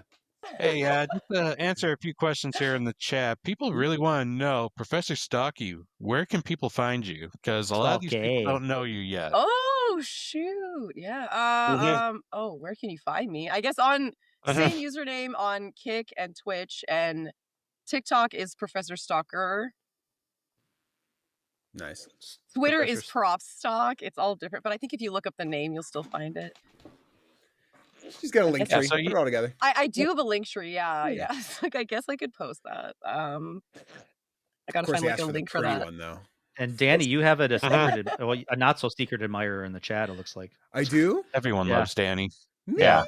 Who's the for fine it? one in the corner? Not to say that, As- Technically, you got there's 2 4 people in the corners. corner. I actually Yeah. assumed they were referring to Stocky. I just stole the compliment. So Okay. we, got it. we know who they're not talking about because I'm in the middle. So Hi, Yeah. Corey's Moving on. ugly. I'm sorry, I didn't mean that, buddy. Poor You're fine. Corey. You're so That's handsome. Poor fine. Corey. Yep. that's not the worst thing somebody said to me today. So Oh. Oh Corey, my you should god, say. no! Don't. Well, Corey, it sounds like you could use a hug from SKA. Woo! Who's one of the What characters a that we're segue. going to run into here very soon. Yeah. Oh my God. Yeah. that'd be fun. I Yep. need my I'm rock dying right glory. now. Oh, yeah. Before we do that, we run into CL. She's apparently the Gestral champion. Love her. And, it's like one of the first happy moments you actually run into in this game. Like, after all those sad moments and like, are we going to be okay? Are we going to be okay? Oh, you know what? Here's another member. I think we're going to be just fine now. We have 4 people. And that's enough that's a JRPG party that will save the world. Just not all this you year need. because they're teams of 3. But you get to play. Ugh, yeah. Yep. I still don't like that we don't have 6 party members. Can you Yeah. What about the imagine? reserve? Can you imagine Oh, the God. damage though, and the havoc you could? But I mean, like, when you lose your initial third party members, you and get then it's like, another do you one. send in the backup You team? get a team I of do 2, like yeah. that. Yeah. Can you It's great imagine that like you get a having backup. another line Yeah, of which 3? the fact that happened, I That's guess true. spoiler for I the see what you're saying. spoiler. Someone goes and doesn't come back. The fact that we had teams of 3 and then a backup of 2, I was Now- like, there's a chance someone's coming back. And when that didn't happen, I'm like, interesting. I What's thought the that other too. way to- I was like, there has to be somebody. Yeah. Right? Yeah, Like somebody coming especially in. because like you start walking around and you go to the different like item shops, Yeah. and like obviously we find out after you finish the game your party is full, but like Yeah. you're missing a expeditioner. You can't buy this. And I'm like, oh, so will he come back? Will it happen? Right. And then it's like, Yeah. nope. The bigger fake out being when you have the skill tree and When you look at his skill questionable tree. person they're has just- yeah. like their sides that are like question mark, Yeah, on the I wonder side, what like, these are going to oh, be. Yep. There's more skills that are going to be unlocked for this character. Of course, they're going to have to come back, right? Yeah. Oh my Right. god. Yeah. That's an emotional turmoil the Mhm. entire I know. time. Yeah. Like it's I know. just Mhm. like It's an emotional game. All right. Yeah. it is. So in order to get through, what is it? In order to get through the next level in the world, you need a password, and you need to get that password from SK. And No, you SK have to sends get you on the a mission to go password- find a rock, right? Isn't that No, how that first works? you need to get the password from the The village chief. elder. The village. Bruh. elder, Who yep. tells was you it, to yeah, not yell, SK, who yeah. tells you to yell, get the hell out of my way. Get the hell out of my way. And the guard is like, "All right, you don't got to yell." No, they said It's like, I don't even know what the password was anyways. That's right. That's so funny. Oh my Then god. Charlie Gustav's Cox like, oh my so- God, kills I'm it at this so moment. sorry. Yeah, Gustav's like, "I'm really sorry." Oh my god. I love Gustav. You can't get there. You can't get to SK's nest without going to the sanctuary first, right? I don't think so. No. Because Yeah, that little you have to- gesture in you front have- is guarding it. Yeah. Okay. You think about going there without the So- password and see what happened? Yeah, Yeah. yeah. I was wondering if anybody tried, but I guess I you can't really do that. Yeah. Interesting. No, I actually did try it. You can't get in without the password. You get the password, Damn. then the guy, you make the guy feel bad. Good. No, he was a Yeah. nice guy. But then you get to SKA and you get to meet SKA's neighbor Francois, who apparently stole SKA's rock, which SKA really needs and Glory. able to go with you. Yeah, that was funny because he's like, "You got to go get the rock from my friend Francois," and it's like, "Oh, he's probably like a whole half a world away," and then he's like, "No, he's right there." And then he calls CL my terrible swimmer friend. I was eager to find out what that meant for the whole game, But then it breaks your heart to realize why. to realize why. Yeah, even Oh. more terrifying. Soul crushing. Anyway, yeah. So Francois is probably one of the best hidden characters in this game, or one of the best like non-important characters in this game. Just because he is basically he's the grumpy old neighbor who keeps yelling at you to get off his lawn. But he didn't always used to be that way. Nope, it's because he misses his friend, Clea. Clea, yeah. Like I don't know who that is. Yeah, none of us did at the time. Wow. Is Guess this we'll like, never know. whoa, like Yeah, because that's why you had to bring that model to him. And it's like, if SKA builds this model of Clea, and then like you give it to him, and Francois is like, "I don't want that thing. Just leave it there and whatever." that's right. Too Oh bad my it's an irrelevant character gosh. we know nothing about, so we can continue on. Yeah, moving on. Yep. So we finally get SKA. We make our way to the Stonewave Cliffs, which is a pretty cool like level. It kind of looks a little bit like broken down. Like you had a Ferris wheel, which apparently was used as a vehicle for one of the other expeditions. It was kind of funny when that was like brought up, like in a question, like, what do you think this was used for? It's like, oh, well, it was an amusement ride or it was a vehicle for an expedition. And it turns out it was a vehicle for a prior expedition. Yeah, one of the expeditions tried to solve the problem with they wanted to use cars, which was interesting. That's why I like going through all the different journal entries that you find. You know what all the different expeditions did, like all the little anchor points, all the footholds where you're walking up, climbing walls. Those are all from expeditions before.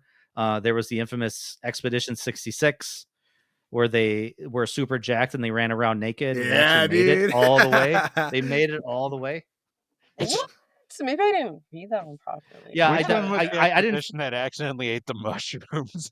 They all Oh, Oh yeah, died. I forget which one. Yeah, The I mushrooms. have to remember. They're all ones I'd sit and listen. I'm like, oh, these are fun to just listen back to. I'm They're not fun. one to Yep. sit and listen to notes in games, but these were just, they Mhm. were fully voice acted. It would text on the screen Yeah. running along. These are very fun notes to find in the world. Best Yeah. I've seen so Yeah. far.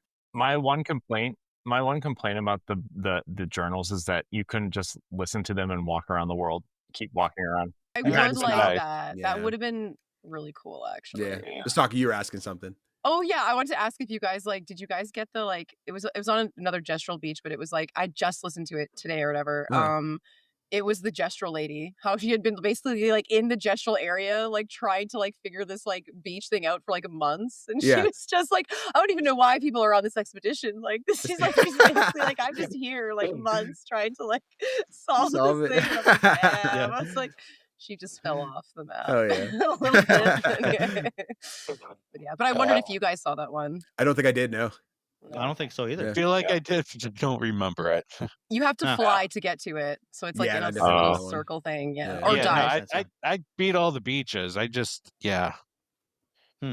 that was An a adventure. couple years off my life, and a few For words that I real. can't take back anymore. But So Yep. bad. Yep, we've all been So there. bad. We've all been there. Ah. we I don't got feel matching comfortable with this anymore. swimsuits for everyone. Did you But, wear them all? All right. So, Spoilers. Oh, I You put know what? Lunes. I put Lunes on right away. Oh, I'm not gonna all be of shy about them, it. all of I them. put Lunes on right away. Yeah. Hers was the first one. I didn't know there were swimsuits in this, so I did that first gestural beach mission. I got the swimsuit, and I'm like, okay, there's swimsuits in this game. Mhm. So So cool. I thought I they mean, were, it made the cutscenes a little weird, but yeah. They Yeah. always That's do. why I didn't wear the swimsuits is because I'm one of those weird people that I don't like the weird well, okay, maybe not weird people, but I don't want to see super serious cutscenes with people wearing joke glasses and yeah, the gestural outfits. It's okay. I did appreciate the option though that I don't know if it came in an update or whatever, but they do have where they wear the original costumes in the cutscene. Oh, bet. Okay. Oh, they do it in Baldur's Gate, but I don't know about Bet. this game.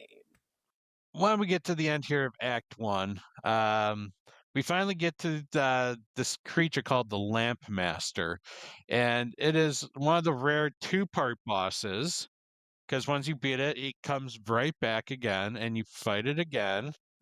I was on the skin of my teeth in the first phase, and all of a sudden I'm like, oh, there's a second phase. Not.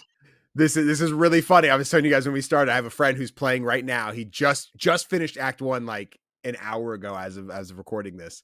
He beats the first stage I hope there's a stage 2. That was kind of disappointing. I thought it'd be harder. And then stage 2 comes up. I'm like, uh-oh, here you go. But I sat here, I'm like, motherfucker, it was a little hard, okay? I won't lie, this level did not feel like it was going to be an end of an act level, but then all of a sudden, while they're having this conversation, half your party goes and tries to find a way down to the waters so that they can figure out how to cross the ocean. And Mael and Gustav stay back and they have a conversation and they're like, you know what, everything's going to be just fine. Yeah, they're playfully throwing rocks like they usually do. Yeah. Yep.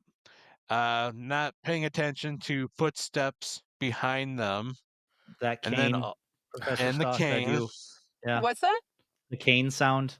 Uh-huh. One Yeah, water. Every that, time, in the background. seriously, it's just Yeah. it's just too echoey. It's too It's such scary. a good I- sound though. It's It really is. so satisfying. But if I ever hear that in real life, It's gonna make my Mhm. ringtone. I'm just leaving. I was gonna say nothing like a sound effect or even every villain has that thing, where it's like a sound or like a theme or a music. The only villain I think in the past that has made my skin crawl was the first time I played Final Fantasy VII and Sephiroth's theme, and you hear that doom doom doom doom doom doom, and it's like, oh, that makes your skin crawl. This is the only other time is that Kane. Yeah. So what happens in this scene? Renoir comes in and apologizes to the whole party. He's like, look, my bad. That beach thing. Dude, we already established Renoir does not speak. He just stabs Gustav with a giant black and white light bolt just right through the chest. And, it's like that slow motion, blood splurting right into Mael. Why didn't he run, Pat? He did, well, because he Mael was told trying him to to run. protect Mael. But she told him to run. No.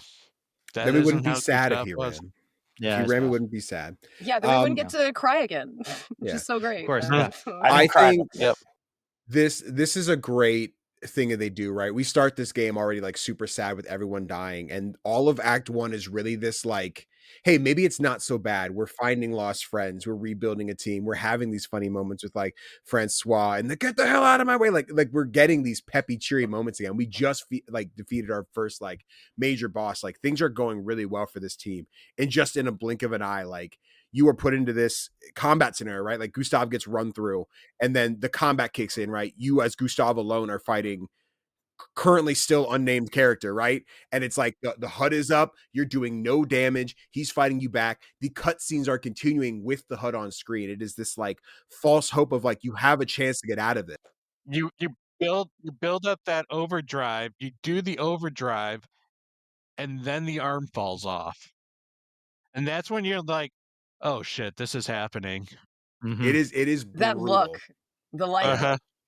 No, I'm like, no, I can't. Like, I just not. Yeah. It's like Ned Stark all over. I'm again. screaming for Like, I SK see at how, this like, point. I'm like, SK, get him out of there. Yeah. It's like, Someone- do something. Do something. Yeah. Where's Come back. everyone else? Yeah. Yeah. Okay. Anyway. Uh-huh. But yeah, such a powerful way to build narratively, right? Again, sad till let's really build up their hopes and just fucking slaughter them again. Like our main character is gone in the first act is wild. What a bold move to like, because all the marketing kind of revolves around Gustav, right? Like he's the cover art, like he's very clearly the center of this story until this point. And it's like, well, I don't even know another game that does that remotely, you know? No, there's one game, and I'm not mentioning the game because obviously if I did that, it'd spoil that game, and that's not this Spoilercast, all right? We don't spoil other games in the Spoilercast. So Gustav dies, but just before Renoir gets to Mael, the game's true main character jumps in a heroic fashion. And you're like, who the hell is this person? But at the same time, then you hear Ben Starr's voice, and you're like, God damn, it's Ben Starr. This is going to be epic. Did the gray streak in his hair, Danny, get you? It's pretty hot, dude. As someone who's bald and wears the beanie on the daily, like the white streak with the British accent really doing it, dude. Yep. As a comfortably heterosexual male. Hey, everybody's got a man crush out there. I get it. And it's fucking Ben Starr, dude. Like, goddamn. Yep. I All mean, I'm saying Charlie is that- Cox, yeah. though. Charlie Cox, Daredevil, too. yeah. He's just dead. Daredevil. Look, Yeah.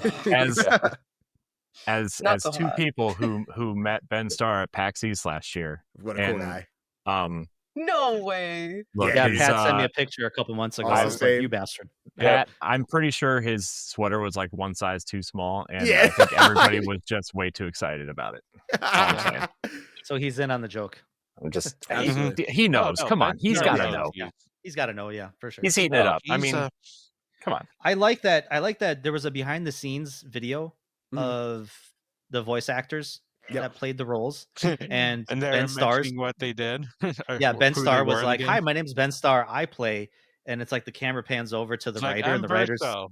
And the writer's just looking at him, yeah, like who no, is of no importance whatsoever in this game. I wish I saw that. yeah, That's it's on so YouTube, but it's like genius. really That's awesome. genius Yeah. because Genius. thankfully I watched that video after I played Act One, so I was like, Yeah. I know why he's doing that. Yeah. I love that. I gotta go. Also, what Charlie Cox said about recording in the studio. he's Yeah. like, I feel like 4 a hours. fraud. I was in there for maybe 4 hours. Yeah. No way. Which is absurd to me because that just means like Yeah. he nailed everything and said, "Cool, you're fucking done." Dude. I mean, like, yeah. He's good Yeah. at emoting. Like, I mean, even in like Daredevil, obviously he's so Yeah. good at like everything he feels, and it's like so he's just Mhm. really good. It's yeah. just And then there was Yeah, he another nailed one it. at some convention where everyone's like, "Dude, you killed it in this game," and he's just like, "I'll be real, guys. I'm not a gamer. I haven't played this. I am a fraud in the fact that like I don't. I mean, I know what I said. I just don't really know what happened in this Clair Obscur game. But hey, I'm glad you all like it." I'm like, oh Mhm. no, I want a full let's play of Charlie Cox playing this game. Yes, and just to see he it, needs to or try at least it. Act One. I want his I think- reaction. I want his Yeah. reaction. I We think need Ben to Starr and play it. Charlie Cox should just do the whole So game good. in That'd be one. so good. Oh, I would love Series. that. Yeah, they're both theater actors. Yeah. They've got time, right? Yeah. Oh yeah, Nothing all big the going on. time. Yeah, being famous. Well, people would pay to see this. Yeah. that's Oh true. yeah. would pay to Oh see. yeah. Oh yeah. Yeah.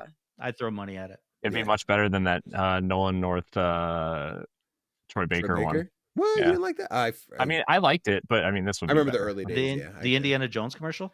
No, they used to have a YouTube channel. They did Let's Yeah. Plays together. Oh, okay. Yeah. And I think Nolan stepped back and it became a Troy thing. And I don't even know if they still do it. I don't think they do it anymore. Yeah. Troy Baker sounds super familiar. He's in, pretty like, much everything. He's voices in everything. everything. He's in everything. He's in Uh, everything. Bioshock Infinite, The Last of Us. He's Joel. He's Indiana Jones in the new Indiana Jones game. Oh, wow, good yeah, for Booker DeWitt. him. Yep. That's Yeah. Troy. Played Death So- Stranding. He's Higgs. Sam Drake in Uncharted. Yeah. Yeah, he's everywhere. Holy. The fucking elliptical in Date Everything. Treadmill. Yes, he treadmill. is. No He was bred. way. He was bred, Mhm. and I am bred. Yeah. He was What a the piece heck? of bread. Let's just Yeah. turn Played into of Final Fantasy characters. He was Snow Villards in Final Fantasy 13. Yeah. Oh man. Let's Do you just feel turn like into. He was Snow. Yeah, Vincent Holy and crap. Catherine. Just Thank list you, things. Rat Face. Yeah. Oh, he was Joker Yep. in Arkham Origins specifically, I believe.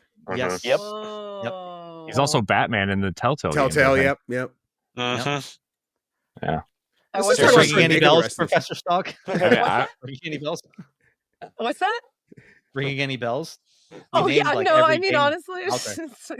no, but yeah, definitely. That's actually crazy because like I thought, because I know Jennifer English is really well known, or she's known for being in like pretty amazing games, obviously. Like, because like they were saying that like, oh, if she's in this, like, because that's what I heard from a lot of people. It's like if Jennifer English is in this game, like Expedition 33, then it's going to be a hit. They're like, All I the mean, Shadowheart fanboys. exactly, yeah. all the Yeah. Shadowheart Well, that was- fanboys yeah, were in. That was me seeing the whole cast, right? I was just like, what a crazy cast. What a good. great cast. Yeah. Yeah. When they had Ugh. Charlie Cox and Andy Serkis Andy together. Serkis! and Oh my Brad god, Bird and, Andy like, Serkis. But yeah, Gustav's fucking dead. So here we are.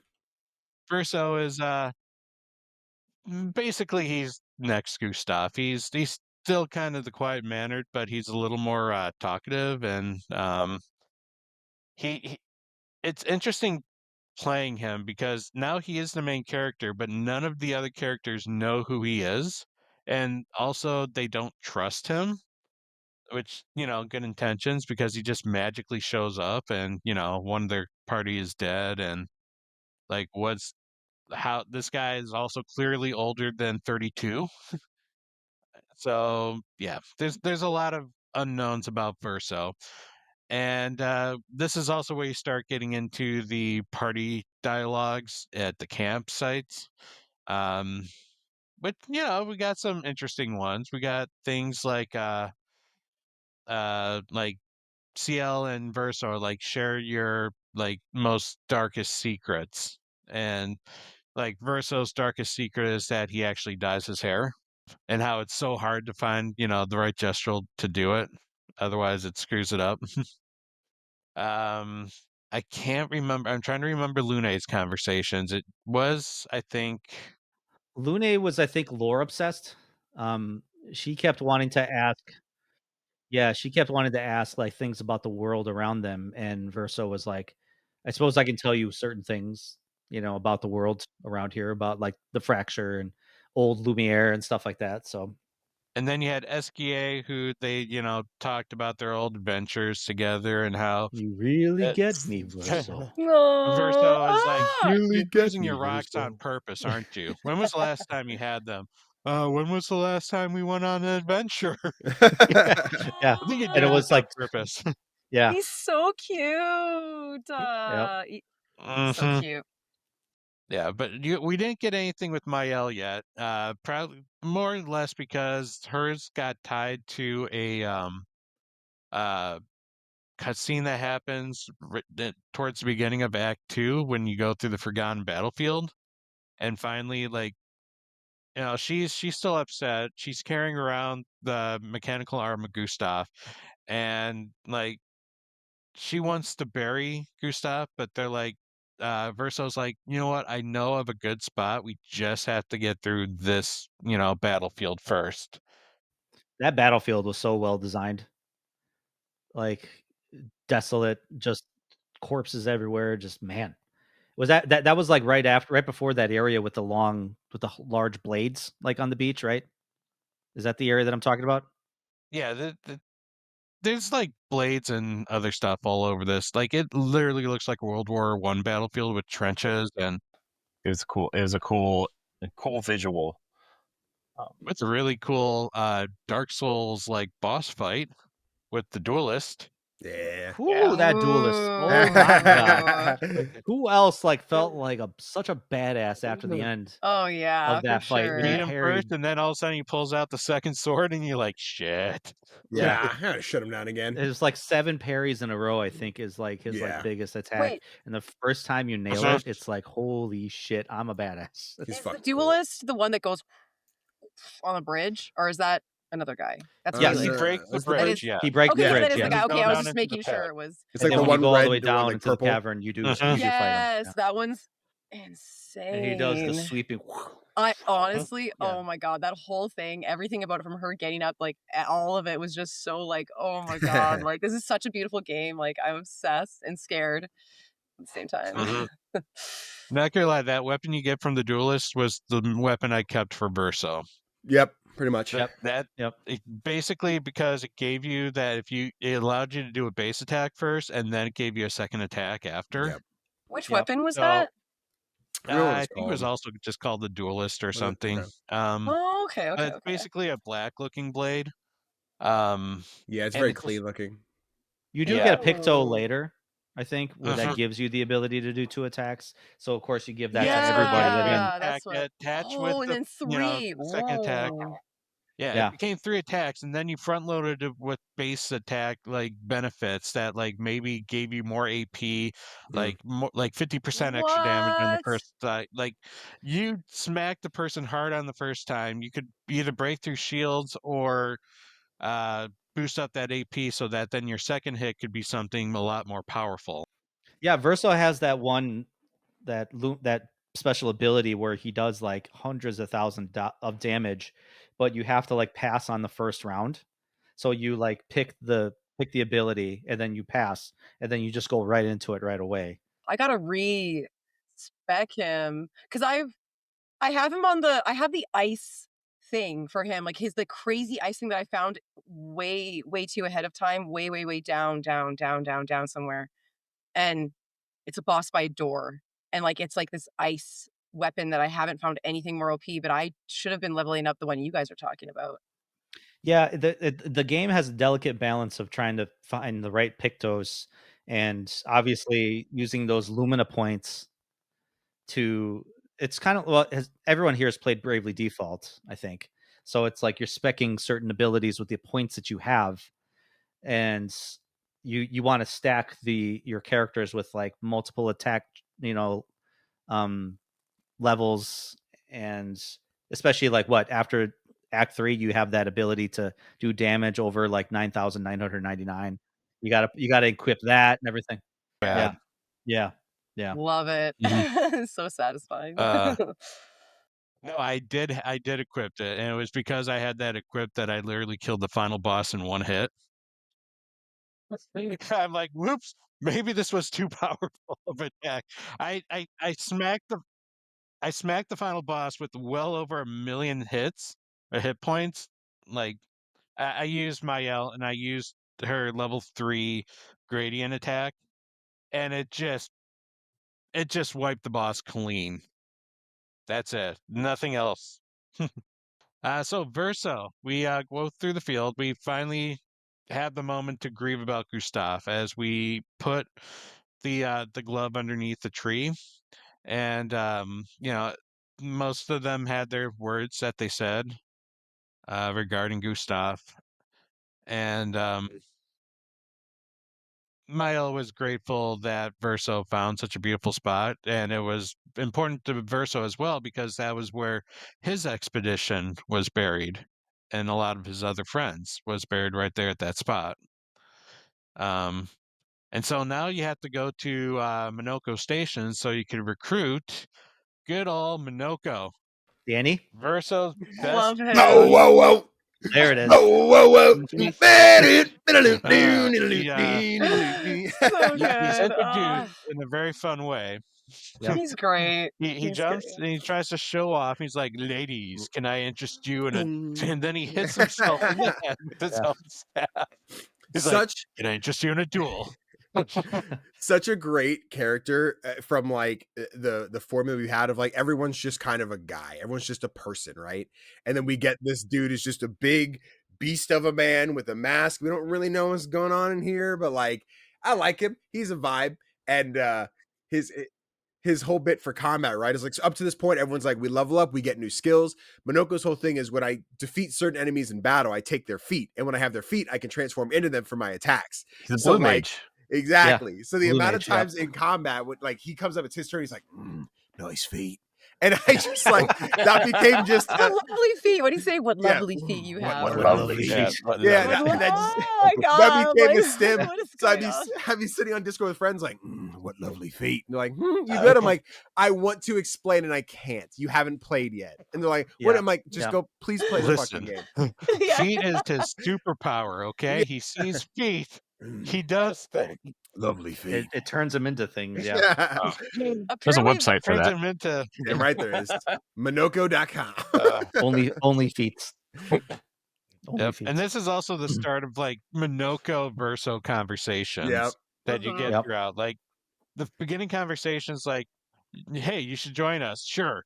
Where are you going? We're going to the Paintress. Absolutely not. Okay, We'll be bye. fighting. Fighting? Lots of it.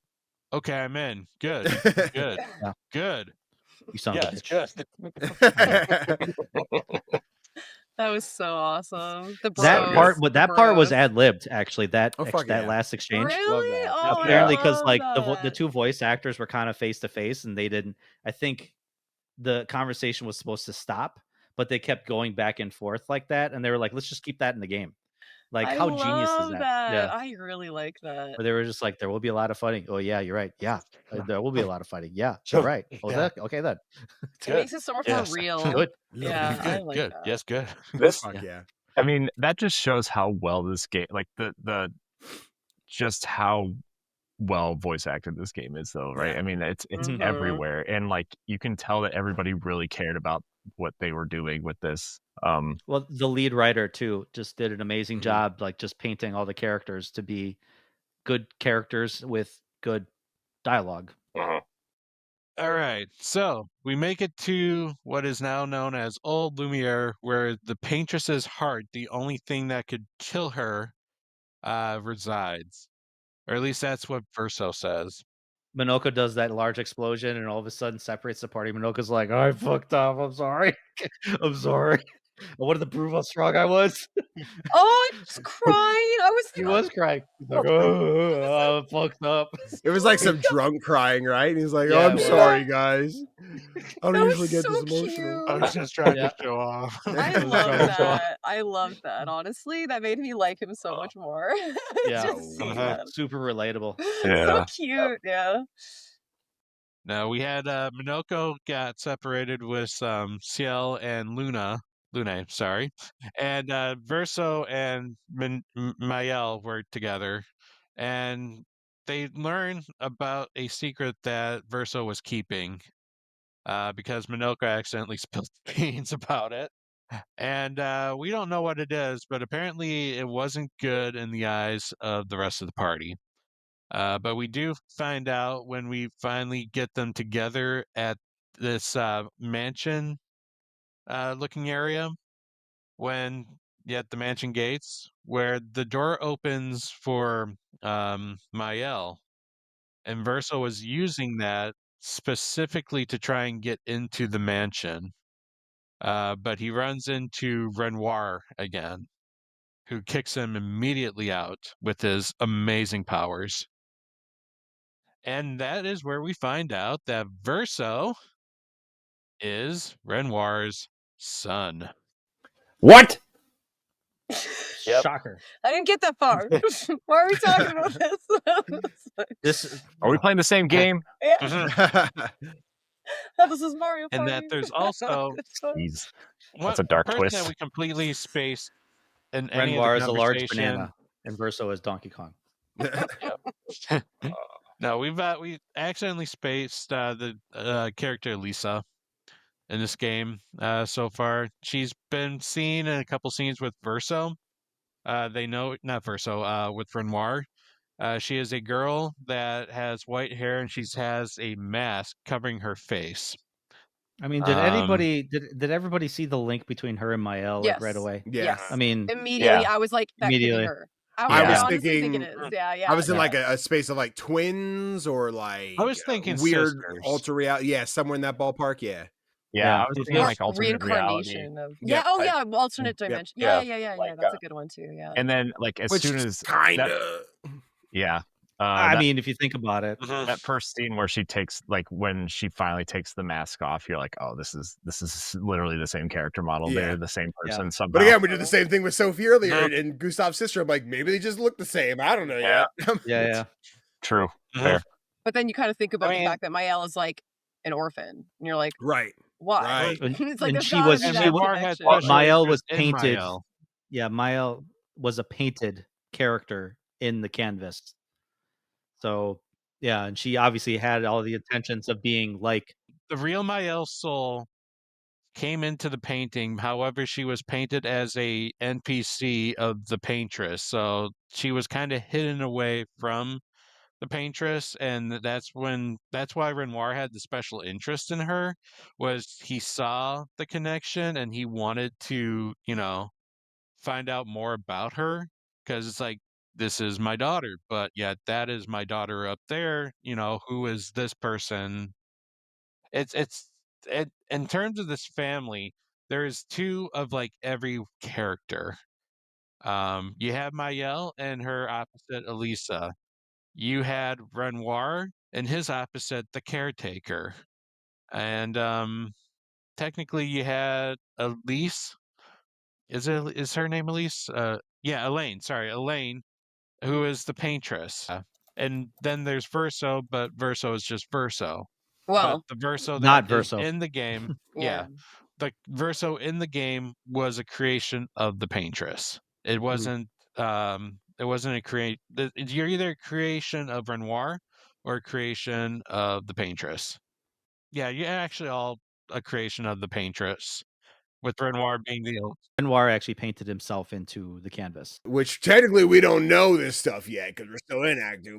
But you get the point. Yeah, we're definitely skipping ahead here and towards the real plot of the game. But if we go back to this thing, we finally get our chance to fight Renoir, and he proves that he is still massively superior in his strength. And as any scene with Renoir comes with consequences, and another cast member gets cut down. And this time it's poor little Noko, Minoko's best bud. Oh my And god. that was also like really sad. Yeah, that was Mhm. heartbreaking. Especially Yeah. like the conversation that comes later, right? Yes, that's what made it hit for me. Mhm. They're like, Really yeah. hit for me. We could bring him back, but he won't be the same Noko. It'll be a different. And it's like, oh no. Yeah. That's It's sad. Yeah. so. Oof. Although the end of that character quest, Minoko might have his best line in the entire game. Is that the one where he's like, "Yes, please stay"? And he's like, please help me. He's like, "I'm gonna take her on myself." That's okay. I'll help you. Yes, please help me. Aw. Yeah. But that just shows like their Mhm. camaraderie. But Mhm. we'll get there. We'll get there.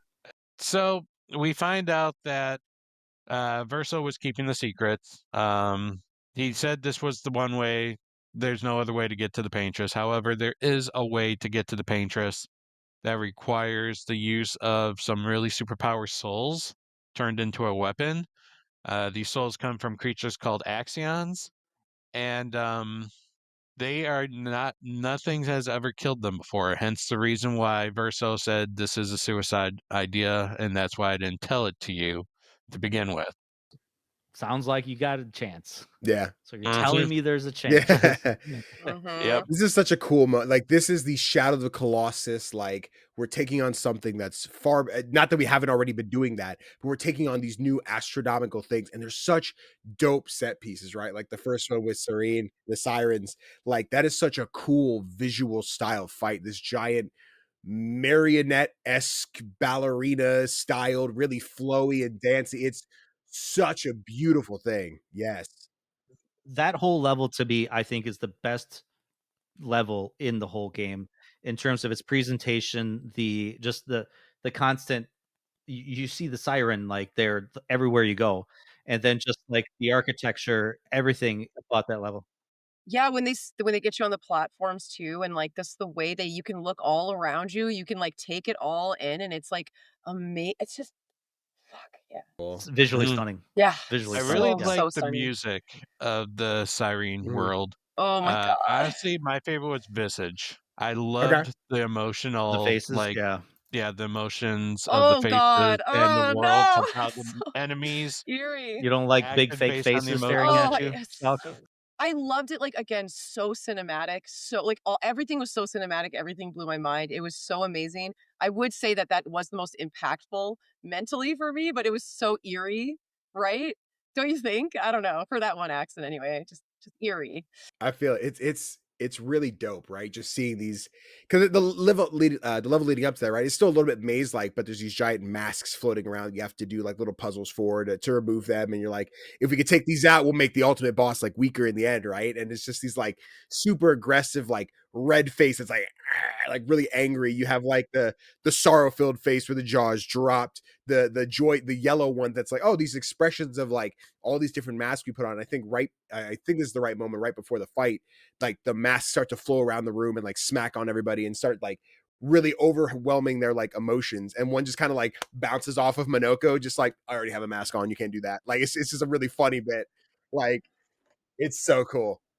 I was just gonna ask, who was it that, because you said it was Minoko that did that final hit? I thought it was CL for some reason. I think she might do the final hit. I think when they're doing the mask, right? All the masks are like grabbing. Yeah, she was one that took her mask off. okay. She says, "I am the mask," or something like that. Yeah, she like gets through it. Yeah, it was like she obviously was wearing a mask throughout the whole game up until this point because of the trauma that she had suffered, leading up to it, which we'll find out more later, obviously. But, and then I think Lune's connection with her parents, with the siren, you find out a little bit more about their emotional motivations, I guess.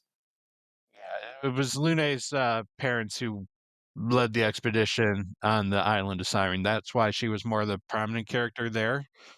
And this was a character building arc for CL for the masks.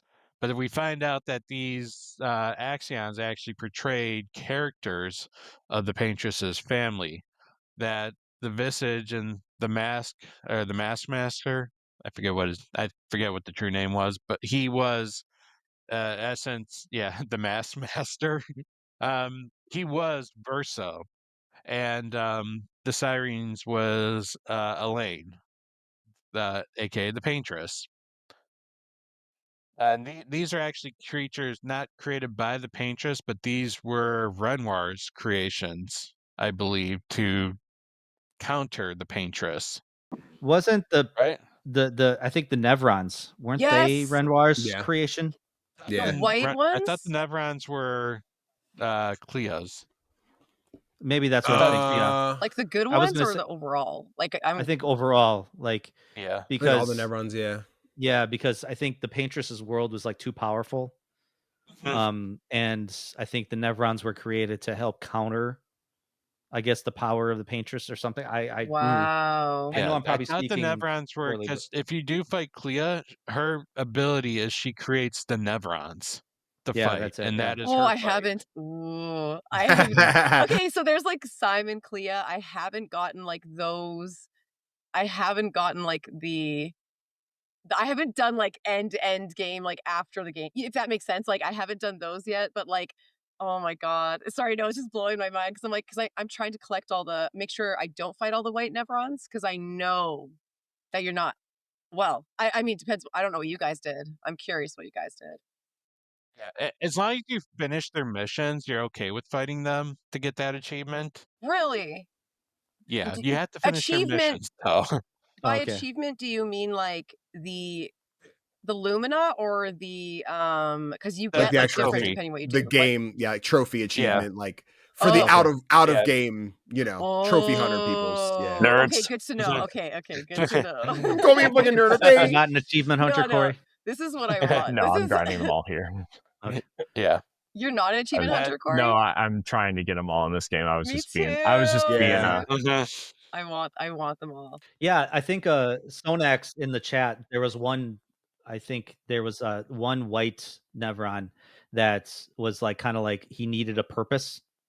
And he tells you like, I have a purpose, and that is to fight. I need to fight. Will you fight me? And it's like, okay. Yeah, that one you can fight. Isn't there one that like he basically decides, he's like, oh, I am meant for death. And you can decide, like, I'm meant to be, like, when you kind of talk to one of the Nevrons, like, it's actually crazy because it's like he comes to this conclusion. He's like, oh, I am here. I am supposed to fight. And I'm like, basically, he's like, I'm the bad guy. You know what? That's who I'm meant to be. I'm going to be that person. And you can decide. I didn't attack him because I just felt weird about it. And then you can decide whether to kill him or not at the end. Like, he's like, my mission's fulfilled and, kill me. And he gets disappointed if you don't, I think. Oh, Yeah. okay. I haven't gotten that far. Yeah, then. and you could I just went easily initially. like, you can't go back and change your mind because I accidentally spared him, and he's like, go away, I don't want to see you anymore. And then it's like, oh, I'm sorry, I'll kill you now, and he doesn't talk to you. Okay, so I still get the decision. So then I must not be at that point because the last time I tried, like I could just leave and then go back in and I could fight him or not fight him, basically. Yeah. Oh, so you haven't fought You him have yet? a choice to No, fight because him. because I shouldn't have looked up. I just wanted to make sure. I didn't know if I should kill or not kill the white Nevrons, and so Yeah. I want You have a that. choice to fight him, and then once you beat him, you have a choice to kill him. Mhm. Oh, Mhm. and so if you don't, you still get that achievement, or do you still get it anyway? I have no idea. Achievement hunters? Sorry, I yeah, I haven't really gotten I haven't got the trophies yet.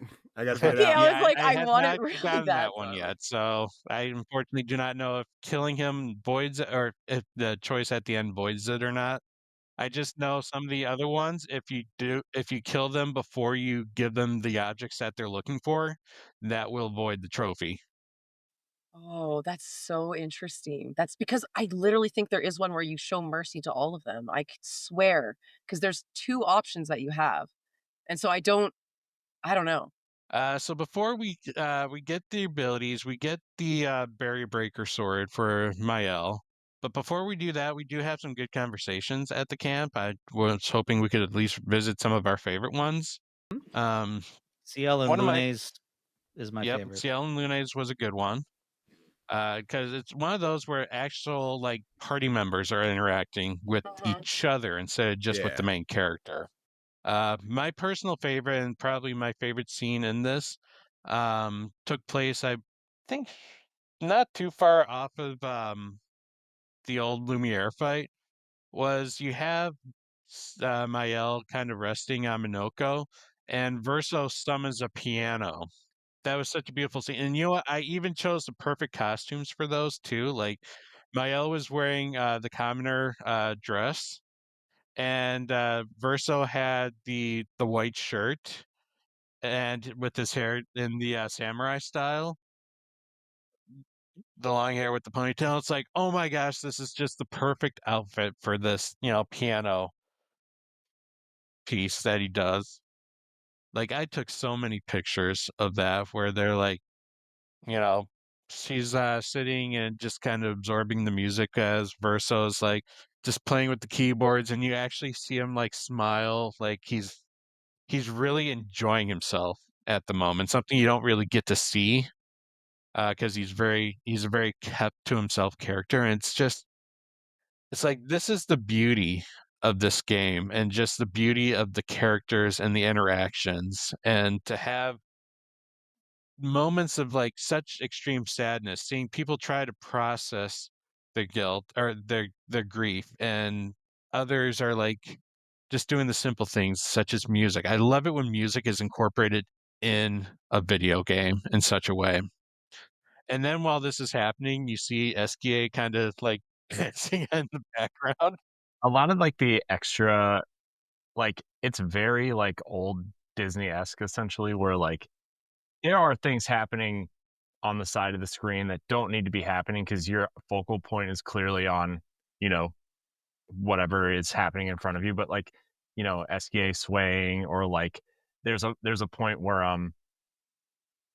like I think Lune is kind of like sitting on that there's like a log at the camp where they sit or whatever, and she kind of like turns while you're talking to CL at one point. Like she just kind of like her whole body just kind of turns around, like she wants to kind of listen in on the conversation. And it's like, I love that stuff because they don't have to do that. You know, I mean, that's time and effort and money spent on those little animations, but it also makes the world feel like it makes these characters more real. Oh yeah. So much more life to it. Yeah, together for sure, because they're all in it. I mean, you know, there's no privacy amongst that whole group when you're traveling together like that. So Yeah. that's why there's the dynamic between like CL and Lune. If you're Verso and it's like, who do you romance? You know, there is a little bit of jealousy between those two. Really? You know, If you Yeah. find one, if you No romance one, way. the other won't sleep with you. Well, oh no, see, Well, yeah. I didn't romance any of them, Same. but I do know. I think Lune Really? does have some comments. Does say some comments about like if you do sleep romance. She with does. CL? Yeah. Okay, Yeah. because I said no because I was like, I think I heard from a bird or someone said something about, I are you respected gonna... CL too much to do it. I didn't do it, yeah, because and I'm kind of glad I didn't, because she didn't know all the things Be that fair, you, right? she But hit like, me. She hit yeah. on me. Okay. Well, yeah, no, but I said no, but it She said, came she was onto me. surprised. She was the aggressor. She started it. I said, who am I to say no? You know? Oh my If god! CL walked up to me and said, I want How you, can like, I say okay, no? what kind of Okay. adventures? Adult adventures. Oh, okay. Oh, I okay. love I adult was not adventures. cluing in. It was I'm actually pretty tired right now. oh, I hated saying that. I was like, there was no way I would actually do that. I would never actually say that in real life, but I was trying to be with Lune, so I said no. That's the only reason. Yeah, and honestly, CL still has trauma she needs to process, obviously, with her, you know, dead husband. That stuff is like why that. you. That is Well, why I you. jump respected into her this too much. I respected her too Oh, much. interesting. Yeah, I respected her too much. But wouldn't you say So it would still be respectful though, because she again invited you, right? Yeah, So yeah. would that be not only does she disrespectful? invite you, she also is the one that ends it as well.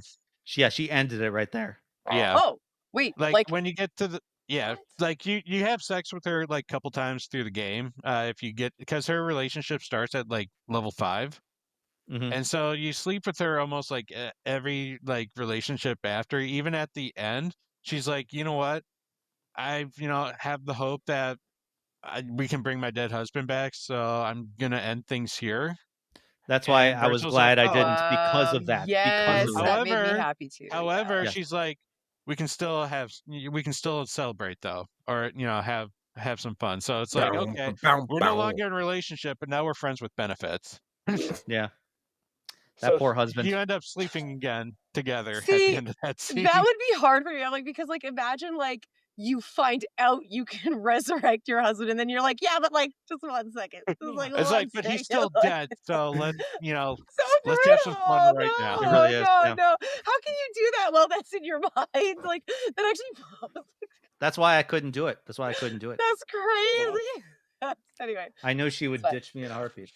Well, I mean, like I said, I knew she still had, obviously, we're still processing her husband's death, and like I said, I felt a little better when she said, "Wait, Mael says we can potentially bring my husband back."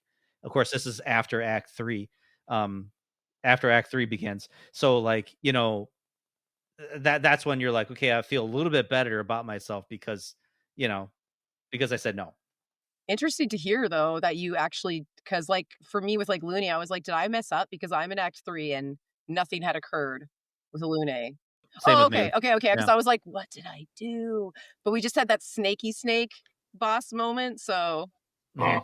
maybe Mhm. something after. Anyway, So, did anyone fully realize the relationship with Lune?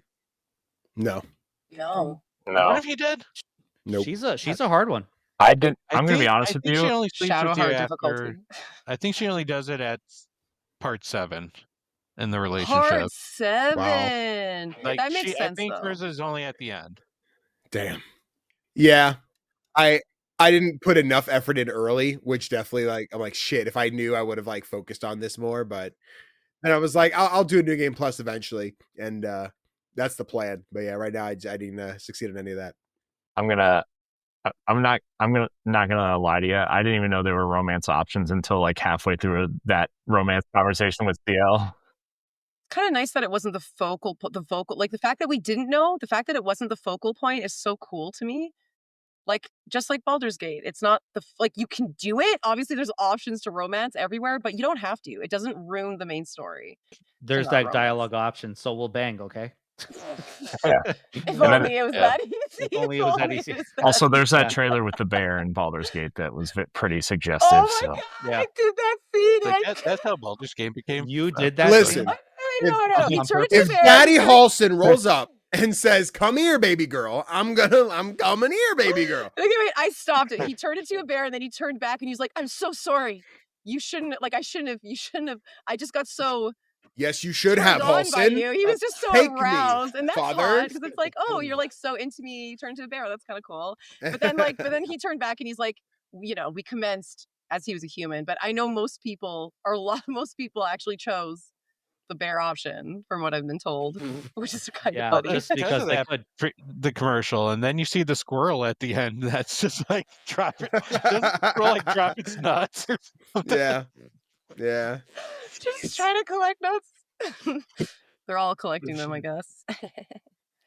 Anyway, Giggity.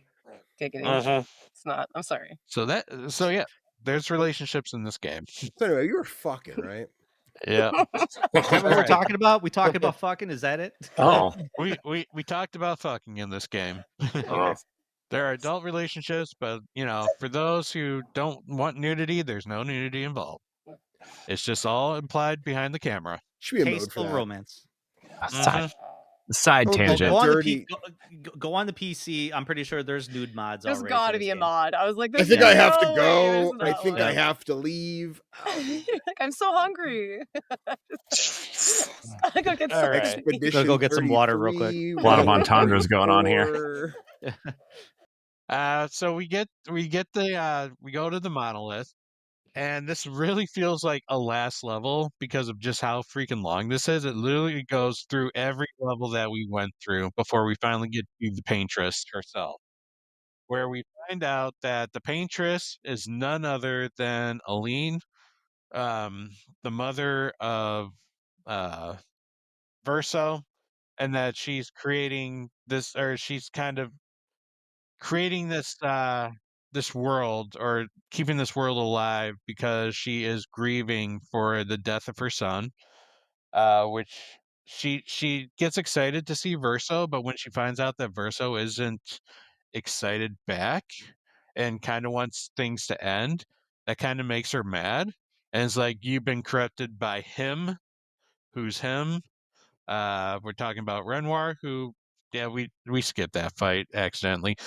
So we fought Renoir just before we get to the paintress, right? We did, yeah, because that's when we, gommaged him. Yep. We actually got a chance to grammage Renoir, who we were told was immortal to begin with. So if he was, you couldn't kill the paintress, or you had to kill the paintress and able to kill Renoir, but Renoir was guarding the paintress and he wouldn't die because he's immortal. However, was that in the first scene or the second time you fight Renoir, where Verso's like, we only have to stop him, we only have to stun him, and Miles like, I'm gonna fucking kill him. Yeah, when Mail said that, I was like, that was hard. But I get Yeah. it. Like, she literally lost her dad. When you think about it, like Gustav, right? Her dad. Yeah. Like, Yeah. I mean, at the end of the day, That wasn't the first one. who You're wouldn't right, yeah. want to kill? Mhm. Like, I mean, like, that sounds terrible, but I was with her 100%. yeah, no, really, like, Yeah. for real. Yeah. Well, no one knew she had that ability. It was she kind of heard Yeah. it through the whispers of the caretaker or the curator, who's, like when you get to that point, the curator somehow shows up and like it's just behind the scenes and like encourages her to choose this power and gramage The him. hands. Who is also Renoir. Spoiler. Yep. What? Like, okay, that Uh-huh. again, he's just in camp, chilling out for how long? It just makes Right. me mad. It makes me Yeah. mad. I don't Right. like that. You could have Yeah. helped us this whole time. You could have just said words. Yeah. Well, He he didn't a have face. face. There's no face, He no didn't have a mouth. face. He had no mouth. He could've has written it a down. something. Give He this could've, guy a like, piece of written it paper and a down or pen. something. Yeah. He could have. Yeah. Something could have FYI, happened. I am Give him one of Renoir. your swords. Have him Granted, he carve drank something in a the rocks. Who paintbrush knows? later, Yeah. Yeah, there was that scene where Renoir was dying, or something like that, and he looks at the curator and he's like, "Why are you doing this? We want the same thing." It's like, Andy Serkis just nailed that performance. Oh, what did he say? I love them too, or something, or like he said, yeah. And it was just like that moment where you're like, shit, like you kind of realize, but it doesn't. Again, you're not fully realized. Yeah. Renoir was right. Hashtag Renoir was right. Oh, was that font? I did font with that. I was like, wait, No. That's I mean, I was like, Yeah. oh, fuck. I see. well, it's like the whole like hashtag Thanos was right in Yeah. the Avengers like Endgame. Uh-huh. For Wait. me, Renoir was right. Let's not. Yeah. It's like, Yeah, wait a I know, second. I know. It's like, wait a second. We're gonna go to No, Thanos. I know. But Yep. we have this epic battle with the Paintress, and it is a very epic battle. Very The cool. best. Live. Mhm. Mm-hmm. Just everything going on like crazy ass whirlwind, and Oh my god. Visually awesome. Yeah. yeah, So good. visually, So- yeah. Stunning. And we finally managed to finish her off, and that's it. End of story, right? We go back to game's over. Lumiere. Yay! We did We it. did it. I did it. Yay. Spoilercast over. Happy ending. Everyone lives. Except not, Yep. because it's like a mob. Until Like, it's just so we find sad out no that matter what. Verso was still keeping more secrets. He knew exactly what was going to happen once the Paintress died. This guy. Naughty We boy. find out that Creations. the Paintress was was holding back someone who was the real enemy of Lumiere, someone who only wanted to destroy it. I like that you said enemy of Lumiere. You know what I mean? Like specifying. Just like We find out that there's something else out there. Like the Paintress wasn't stopping or wasn't destroying Lumiere. She was slowly preventing it from being destroyed, and the only way she knew how. Her countdown was the like, hey guys, real quick, shit's about to happen. But they took that as the like, this is her causing us to die. But it was the like, hey, sorry, here it comes. I thought she was being forced. When I saw the crying thing, I thought that she was being forced, but then knowing again, still different than what I thought it was. Renoir was stronger than her, and her hand was being forced. Yeah, that was the only way she could keep them alive, because Renoir wanted them all gone. The real Renoir, and he gramages everyone except for Verso, because it's Verso's painting. He's the only one who can't really be affected. He's also immortal in that regard. Which was like that whole sequence. I was like, there's a whole nother act still. Like that whole cutscene was visually like so visually impressive and impactful, and like Verso's just sitting there on the dock kind of reading the letter while this is kind of happening, right? Like this montage of everybody getting homage. It's another one of those things, like in the beginning, Stalke, you said it, where you're on this high where everything's going well on the cliff, with Gustav and Mael. Like, hey, we just beat a boss. We're doing really well. Then all of a sudden, boom. The Canis was also, again, obviously, like, it wasn't just the signal of the one of the scariest, like, but it was also the signal of, like, everything's going to change now. It's like, so everything's fucked. Yeah. Crazy. Oh, so good. The letter, heartbreaking. Because I was listening to it and I was like, no. And he just keeps reading. I'm like, fuck. Like, no way. I had a problem with the characters after this scene, and I think we'll get to it more maybe later, but I had a problem with now that my reality of what the game was and who the characters were was shaken up a lot, because to me, everybody in that game is just a creation of an artist. They're not real. It is, and that's one of the conundrums you face because of the end. Like, how impactful is the ending to you?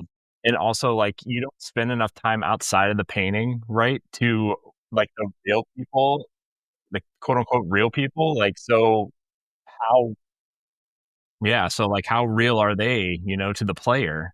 Yeah. You do with like Clea and but Alicia. so little, but Right. so But yeah, but little. it's still so confined to the family that is causing this, that like the bigger world is so irrelevant. You're basically choosing between a family of 4 and a whole universe, right? It's such a weird thing. So we Life have is this right. epilogue that happens where now we find out that Alicia wakes up, or sorry, Mael wakes up, but she's also Elisa. I mean, we could just say Alicia at that point. Alicia, Yeah, I guess, Mael. yeah. It's basically Eh. Mael with white hair now and Like a scarred Shadowheart. face. Actually, just like her last character. Yeah, Sorry. Sorry. same, Anyway. same game actually. This is a sequel. It's Baldur's Gate spinoff. Baldur's This Gate was 4. Baldur's Gate 4. There you go. Baldur's Gate 4, Clair Obscur Expedition 33. Shadowheart origin story here. Well, Yeah, That's what happens after the credits. Got it. How'd you get younger? I don't get it. this is the whole expedition or the whole exposition of what's happening with the world. We find out that the world that we played through this entire time is in fact a world on a painting. There are these people who have special abilities called the painters, who can create universes on canvas. One of them was Verso, who died in a fire that left Alicia scarred and the rest of the family mourning. And Alicia feels guilty because she was the one that, I guess, got duped by an opposing faction, the writers, who the caused goddamn this Writers fire. Guild. Yep. Violent So- Writers Guild. Jesus. Literally. Yeah. She feels guilty about that. The mother looks down at Lisa because she also kind of feels like it's her fault that Verso, her favorite, died. Clea, the older sister, is just trying to keep the family together, and Renoir is the doting father who's like, I need to save my wife from staying in, because if you stay in a painting for too long, you essentially lose your mind and you become brain dead, or you die in real life. So that's why he wants to destroy the painting, is to bring back his wife, who is going through this endless cycle of grief and trying to keep the last bit of Verso alive. And then we have Elisa, who decides to take on a mission to go into the painting to, combat her mother. But a little complication happens, and she gets thrown, instead of being painted into the painting, she gets painted by the paintress as a just normal character in Lumiere, where she then has to grow up 16 years before she can, finally take on her mission.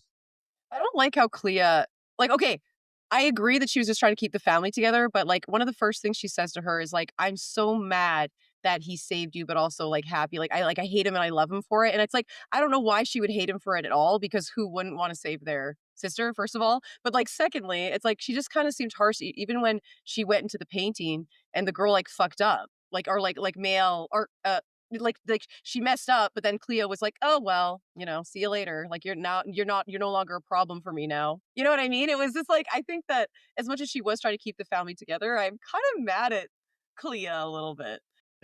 She was also trying to, she was like the instrument of also like keeping the writers at bay while the family was going through their traumatic issues. Oh, totally, yeah. She was going through a lot. I guess I just didn't like, because it was her little sister, right? So she had a hard job Yeah. to kind of be Mhm. that person. That's true. Yeah. I guess that would make anyone bitter.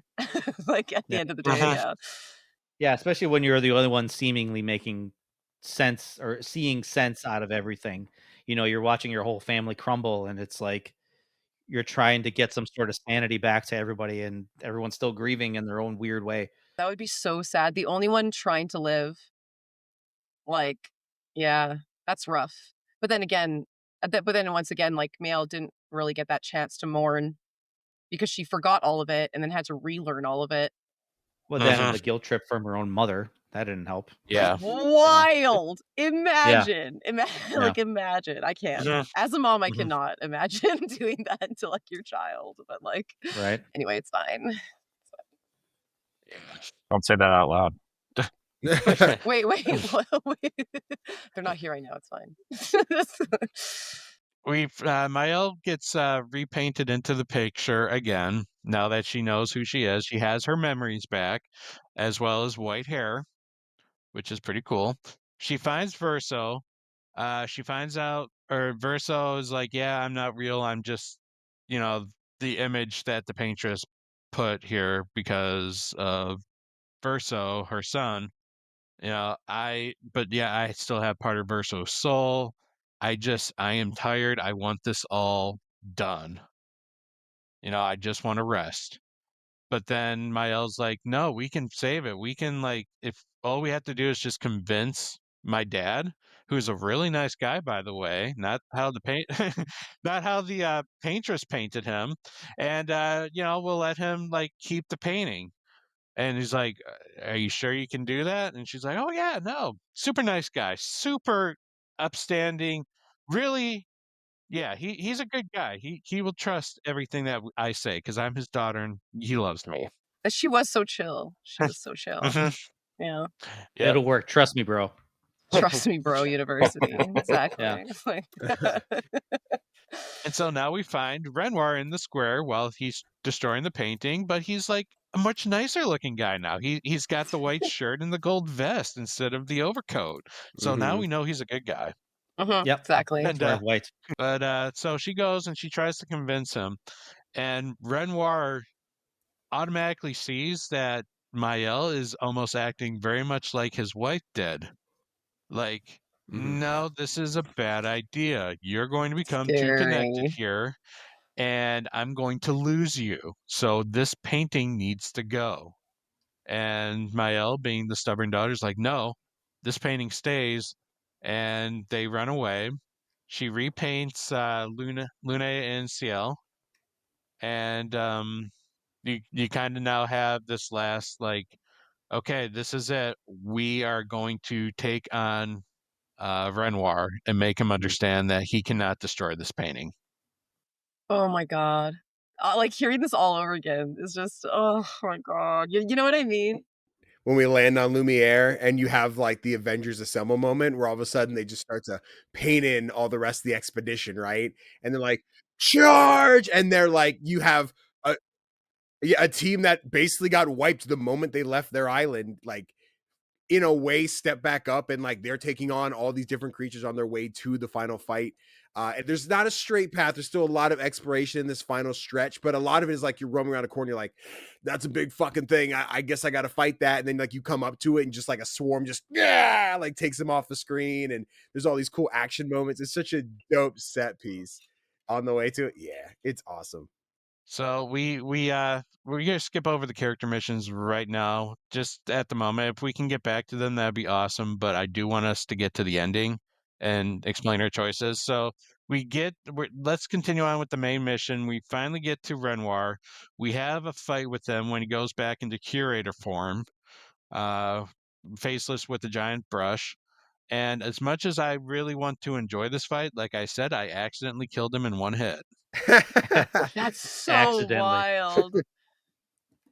So I don't know how this fight really goes for like all of you. I imagine it was pretty epic. Oh, magnificent. Like you see these points when like, because like, so at first it's just him, right? And then it's like then he brings in the Axons, and then like the mom starts to come up to go against the Axons, and this whole time, and then like there's a point like after you hit him, like because I was a little too OP in that level as well, so I don't think it took as long as maybe I would have liked it to either. But the way that it was like spinning round and like he was just talking, so literally trying to talk to his wife and he's spinning around this whole area and you don't know when you're gonna have to parry because he's literally just going round and around and you're kind of waiting all tense, focusing on it because you're like, let this, like, Lord, please make the, like, this can't be a move. This can't be a move. You But get like the it's just, ultimate cutscene, yep. Where oh, it does the literally thing the again, best thing. the HUD happening, flying around, the Unpie, whatever the name of the 11-minute song is on the track is playing, and it's Oh going my so fucking hard. God. Oh He's my flying through the air. God. He's like, stop this, you can't get it, whatever. And then he Yes. comes down, and Yes. homie's like, oh, you thought you could parry? Watch this one. And then does like this 9-hit, just like ting, ting, ting, ting, jump, spin, and kick. I'm like, I'm fucking.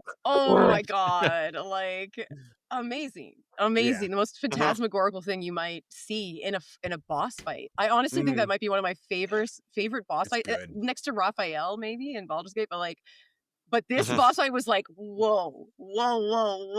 It's gorgeous. Anyway, you got to go back. Yeah. You got to go back and do it. I have to, because that whole spinning thing I missed. You know, like I got to the part where the paintress comes back into the painting again to fight, and that's when I did the attack. And then, I didn't get anything else after that because I killed him. Yeah, so it's, and I assume it would still end the same way for you, at least, and maybe it doesn't if it's one shot, which would suck. But like, you take his health down low, and he goes to initiate that big cutscene, right? He goes to fly around and grab the world, and Mael's like, "Not today," and like interrupts him, and then like stabs him into the ground and kills him. Because you take him down to nothing, and then as he goes to start again, she's like, "Nah, we're gonna stop." It's so awesome because I was like, fuck, this was the turn. If I whiff one parry, I'm fucking done. I'm so close to beating this. And then when Mael takes over and like finishes, I'm like, that's so cool. That's so poetic. This is so awesome. Would that happen if Mael, because for me, like, Mael had just like resurrected because of a Pictos I had, but I was thinking in my head, I'm like, what if she had been dead? Would that scene have happened? Did anyone have Mael dead? She was in my secondary party for that fight. I had Monoko, Ciel, and so she still steps in for it, yeah. Oh, dude, I kept Mael in my party 90% of my gameplay. I didn't. A lot of people are like, why not? So yeah, she wasn't dead for me, but she was not on the battlefield. So she did join the fight. So I wonder if it would be different. I'm just curious. Like, who knows? I would imagine narratively, she probably still would have just popped up like, I'm here, like plot convenience, but I don't know. It could be. That's hard to say, right? Because what we'll try to do is I'll try to have her heal herself while freaking Renoir's just like, oh, you like this negative effect, so I can just off her right away and then win the fight and see what happens. Yeah. Yeah, see if that happens. I'm actually really curious about that because, yeah, too bad you missed that, Patrick. I was like, I actually think you would have loved it. Like, had all the game-gasms. Yeah, or at least watch the fight. Like, it's. I mean, you've beaten the game. If you plan to go back, cool. But if you just to watch, it's really dope. Yeah, it was really good. Kick Renoir, he goes back to human form, and he shows them. He's like, "Okay, you want to know why I'm doing this?" And he shows a picture, or he shows like real time of what his wife is going through, and and you just see Verso, just like you just see the absolute shock and horror, like no, this is not right. And Mael though is like, Dad, please trust me, I will be fine. Just let me have control of the painting, and everything will be okay. I just want to spend some time with my friends, and then I'll leave. She has the line where he says something like, you see them out there. She's like, this is what these people are to me. This is my family. And that's where you hit this like found family moment. It's really strong. I like it a lot. That's hard because you feel that, but then you kind of notice throughout the whole series. I don't know if you noticed, but like Verso gets like quieter and quieter as the game progresses. And so at this point, the last act, basically, he said pretty few words, in my opinion. And so it's like, and you get that thing where he's just looking out a lot. He's like looking afar, or he's looking at certain things, and you can tell he's just like, he's not good with anything that's happening, but he's not saying anything. He's going through the motions. Yeah. Yeah. He knows what's happening. Yeah. Plus there's I know we're not doing the character quest yet, but there's a conversation he has with Monoko, essentially saying that how tired he is and how he just doesn't want to live this life anymore, and he knows the inevitable will come at some point. Yeah. And knowing that he's causing suffering, that's got to be the biggest thing. I feel like that's the biggest, like, because he just keeps seeing all this stuff and it's like, oh man, that's just so brutal. And he's suffering because he knows he's causing it, you know? Yeah, I mean, Noko was actually his mentor, right? Wasn't that? And then like he died and then was resurrected as a tiny little Noko, and he's been resurrected multiple times before to the point where he's like, I still care for Noko, but like the remnants of my old mentor is gone, which made that scene even sadder. Where it's like every time a Jester gets resurrected, there's a little bit less of them, That's heartbreaking. Yeah. Yeah. Oh my gosh. So Verso finally comes to the conclusion that, this needs to end. And so he jumps into the core of the painting where the last remaining soul of Verso is still painting the canvas, and Mael chases after him. And Verso is like telling the kid, hey, it's fine, we can end this now. Mael's like, no, you cannot. We have to keep going. Like, I finally get this. We're not losing this. So you have a choice now. Whose side do you pick? Do you go with Verso and destroy the canvas, or do you go with Mael and, save the canvas? And that's how they word it too, right? And like, what do you think about that? Not that that's how they word it, but that's how it's kind of presented to you. But I feel like, but again, that sword moment, right? When Mael did that swish in between that little boy, and that's kind of how I look at it as like a child. But it's like, that's when you think someone's crazy. Is it when you're like willing to, like, anyway, but seeing the kids, like, you're tired and he's just like, and it's like right away, you're like, you gotta save that like boy. But at the same time, obviously, we all know what the right decision was. Right. But I guarantee you not all of us made the right decision. Oh, I'm curious now. I am curious. Yeah. Like, I went with Mael because I think Danny, you mentioned it's the found family connection. Yeah, exactly. Which is why I went with Mael as well. Yeah. Yep. Because also went with Mael. I knew for a fact. Wow. I knew for a fact that all these characters. Did you go Verso?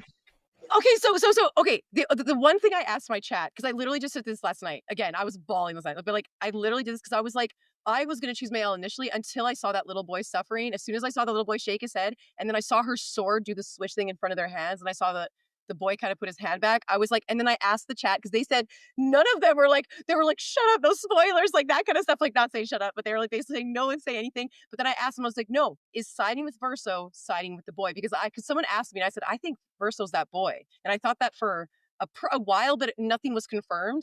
And so I was like, and that's the only thing I asked. And they said, yes, siding with Verso, siding with the boy. So I did the Verso, but I, again, bawling the whole time. I hated myself. I was gonna make the swap when the sword thing happened. I was like, Verso seems like the right choice, but I'm committed to this. Felt like Mael's story at this point. I mean, from the beginning, it felt like Mael's story, and even though like I didn't feel like Verso felt like the bad guy here, I think this climactic moment made him the antagonist for the character that I was backing the entire time. Which, if this is, I know we don't spoil other games here, but if this was my Joel from The Last of Us moment of like, I'm making the decision that's right for me, not for the world, like this felt like I have to make this choice for Mael, not for Verso, which sucked because I was like, fuck, that feels like the right one. Now, especially when you see what happens with Verso when you pick Mael's. Exactly. But I sit on this menu, I pull up YouTube, I'm like, I pulled up Clair Obscur, Verso ending, didn't hit anything, hit Mael, watched the game to the end, went back to YouTube, watched Verso ending, like, fuck me, fuck. Played through both. Fuck. I played through both. I reloaded to save and got did it. Okay. Yeah, no, but I mean, doesn't that make that, that scene we were talking about earlier, that Patrick was talking about earlier, where SK was dancing playing the piano, that actually really tainted that whole scene for me, honestly. Like when I look back on that scene and I see him playing the piano, and that's Mael's favorite moment, and they literally talk about that in that scene. They talk, like Mael talks to Verso about him performing in front of people. And so now when I go back to that scene of SK dancing, before I was crying because it was so cute, but now thinking back to it, it hurts. It hurts to see that scene because it's like, that's what she wanted, but he's literally like a corpse, I mean, the look on his face when he sits in that piano. Oh, I Yeah. got So yes, but I shivers. guess I hated so it. for hated that. full context for anyone who's just like I'm listening and I don't care about the spoilers, tell me. So you take Mael's ending. You have a sword fight between Verso and Mael. Mael wins. Verso's like laying on the ground, and he's just like sobbing. Whatever you do, do not repaint me. Do not bring me back, please. Right? And I yeah, and I don't recall her giving like a yay or nay, like I won't, I will. And then it kind of like it fades out, it comes back. We're in New Lumiere, where we're in Lumiere, we're in this cool theater. There's some performance going to go on. You have Gustav is back with Sophia, you have Scale and her husband, you have Lune, and like you have everyone back. Mael's there, everyone's having this good time, and then up on stage is this older Verso, just looks dead to the world, like does not like you can Black feel and white. the It's black and white. yeah, Yeah, black and white. I like- asked you not to bring me back. You could just see no words spoken. There's Right. no dialogue here, but you could feel the fuck. She Yeah. did it anyway. So at first with that, I hadn't really watched the Verso ending yet because I was experiencing the Mael ending, and so like I'm like, and part of me was like, I'm really happy that like Gustav is back and she has the people that she loves back, and then you see CL with her husband right sitting there, and but then you see Verso walk out on stage. I'm like, okay, he's gonna play the piano, and like it didn't hit me yet, and then you see him sit down and take like this deep breath, and you can see his hands start to shake, like he doesn't want to do it and he's being forced to do it, and that's when it hits you like, oh no, I think This I is the made the bad wrong ending. decision. Yep. But then you get the zoom in on Mael's face, and her eyes are doing. She's happy to be here, but she has the paint effect like her mother has, where like she's lost in this world, like she has become connected to it, and she's left in here, and her face, like the eyes pearly white and the paint just kind of taking over the muzzle of her eyes. It's and then like cut, like thanks for playing. I'm like, fuck, what a bad choice. But Nightmare fuel. Nightmare fuel. I hate that was the end because I was like, holy shit. I'm so glad I did Verso first before seeing the male ending, because honestly, I was so haunted. Like, I was so who else chose Verso then first? So it was you. Verso. Oh, I'm so shocked because I honestly thought all of you guys, and okay, maybe it's because you guys are guys and I thought you just choose Verso. But like, I was saying, but like, you know what I mean? I was like, maybe you guys would actually be more willing to choose. Well, honestly, I actually thought that you guys would actually maybe more relate to a guy. And so I thought, I chose Verso because I felt, in the terms of the grief cycle, keeping like Verso saw what was happening to this, to the family. He saw like what Mael was going to become. Like he saw that happening. Like he knew she was not going to give up, and he wanted, like in real life, Verso would have destroyed the painting because he would have wanted his family to move on. And I felt like that was the only way you could do it, was to kick Mael out and let her grieve normally. Let her grieve, let the mother grieve. Yes, everyone in the universe was technically alive, but I felt that in time they could be recreated again. Like they weren't technically real. They were real, but they also were like recreated. They could be recreated again. However, at this time, Mael needed to finish the grieving process. She needed to go back and accept reality. oh, so awful. Because of And- course, Which you saw that with Mhm. Verso's ending, but Mhm. that Yeah. look Lune gives you, Man, dude, that that hurts look, so bad. that- Lune like had that look dad of down, betrayal. just fuck you. Yeah. Like, Yeah. And and- CL oh. at least acknowledged it. Like CL is like, Yeah. CL so understood. you can tell CL was Yeah. Yeah, CL disappointed, understood, but she yeah. was understood. Because she Of lost course, way SK was more. like, yeah. mm-hmm. And Verso like comforting Mael while she was dying, was also like really, really tough to watch. Like she was struggling, like, and Verso. It was almost rewatching the whole Gustav moment again, or Gustav and Sophia, and But I felt like in the end, especially after seeing the funeral and the family all together, that I feel like I did make the right choice, even though I did cause the genocide of 100% was the right choice. Yeah, I think Yeah. so Because none too. of the because I'm still firmly of the fact now that I'm looking back on it that none of those characters were real. They were all creations, and you need to go back to reality. Yeah, they were real to Yeah. everybody. Yeah. This No, was my totally. world. These are the trailers that I watched. These are the characters I No, played. absolutely. Like, well, for real though, and you're romancing them, you're if befriending them, and you're like, I mean, Minoko, like Esuke. I mean, when Minoko and Esuke hugged him, I just kept bawling. Like, it's like, come on, like this is just awful. But then at the funeral, you're like you know, I guess funeral sort of. You see her holding the escape ball, and then like when it zooms out and they're all waving goodbye, and it makes you kind of wonder, like, man, but like the right choice also hurts, like to I know because Danny brought up the found family type thing, and like I said at the top of the show, there have been points in our lives where if something could change, or we could make something change for the better and live in like some sort of reality that's different, we probably would have, right? I can think of like 3 separate instances off the top of my head that I would have, but That's why all of us chose Mael in the beginning, because we had that emotional attachment to all these characters that, yeah, they weren't real, but that doesn't stop the fact that we grew to love them. Oh, We have yeah. stories, we have adventures. When I go and talk to people about this game, I'm going to talk about the SK moments. Going to talk about getting crushed when I see Gustav die for the first time. I'm going to be like, Verso's here, but like, does he fit? Does he eventually fit? Like, falling in love with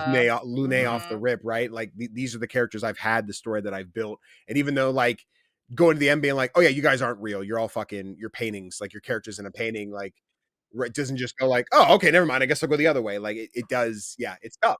You can't, you can't just like turn that, because I Yeah. think You can't for me, disconnect that. Yes. Like if I'm playing through Final Fantasy VII right before the final boss, he said, by the way, this was all in a storybook. This is what's actually happening. Am I just supposed to throw Cloud, Tifa, and the crew just out the window? Like, it doesn't, it doesn't work that way. Yeah.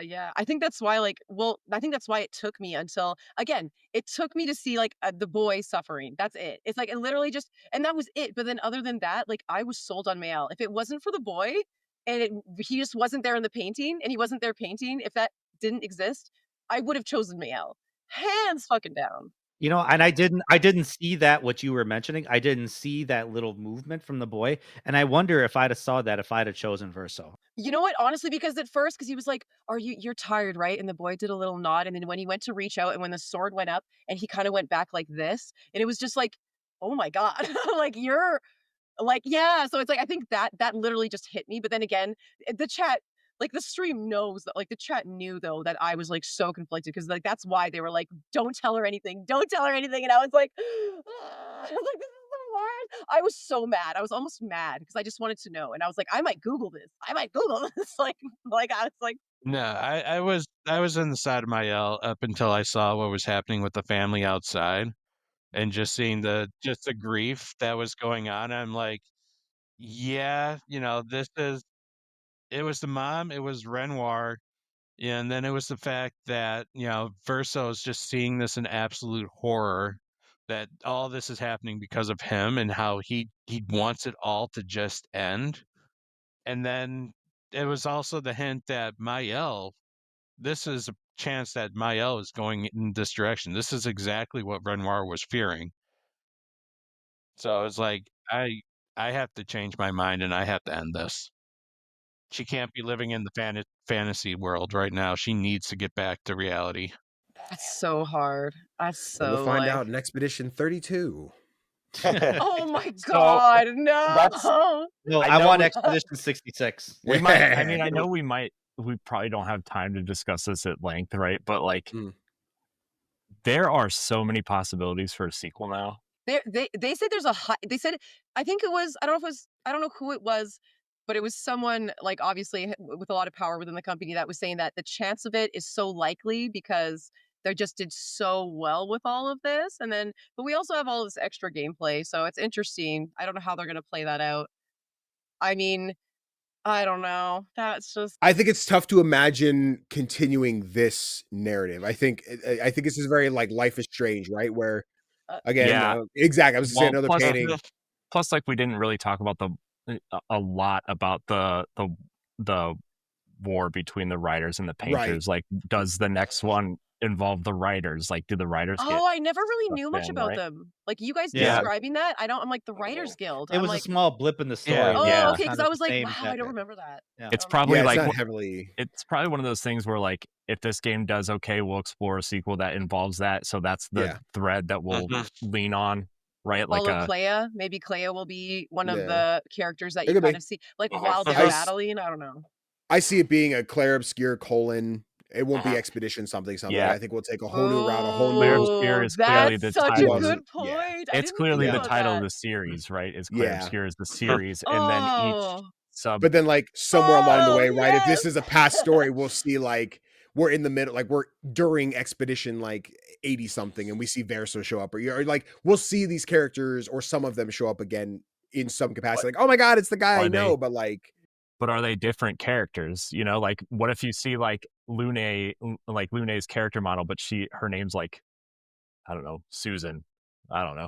Like, and she's like a doctor or something, right? Yeah, if it's like the kids grew up together and they all kind of drew the same characters, like Verso came up with this character Lune, so Clea and Alicia also drew them in their paintings and one. Yeah, totally. I think that's 100% like a possibility. I don't think it gets as gallery Mario 64-esque of like, I went to this painting, now I'm gonna go on to this one. But like we will, I think, dive into someone else's painting, if not the world of the painters, and like what are they doing, what are they accomplishing, and like if it is the origin story of like this family and like how the painting started or something to that effect, right?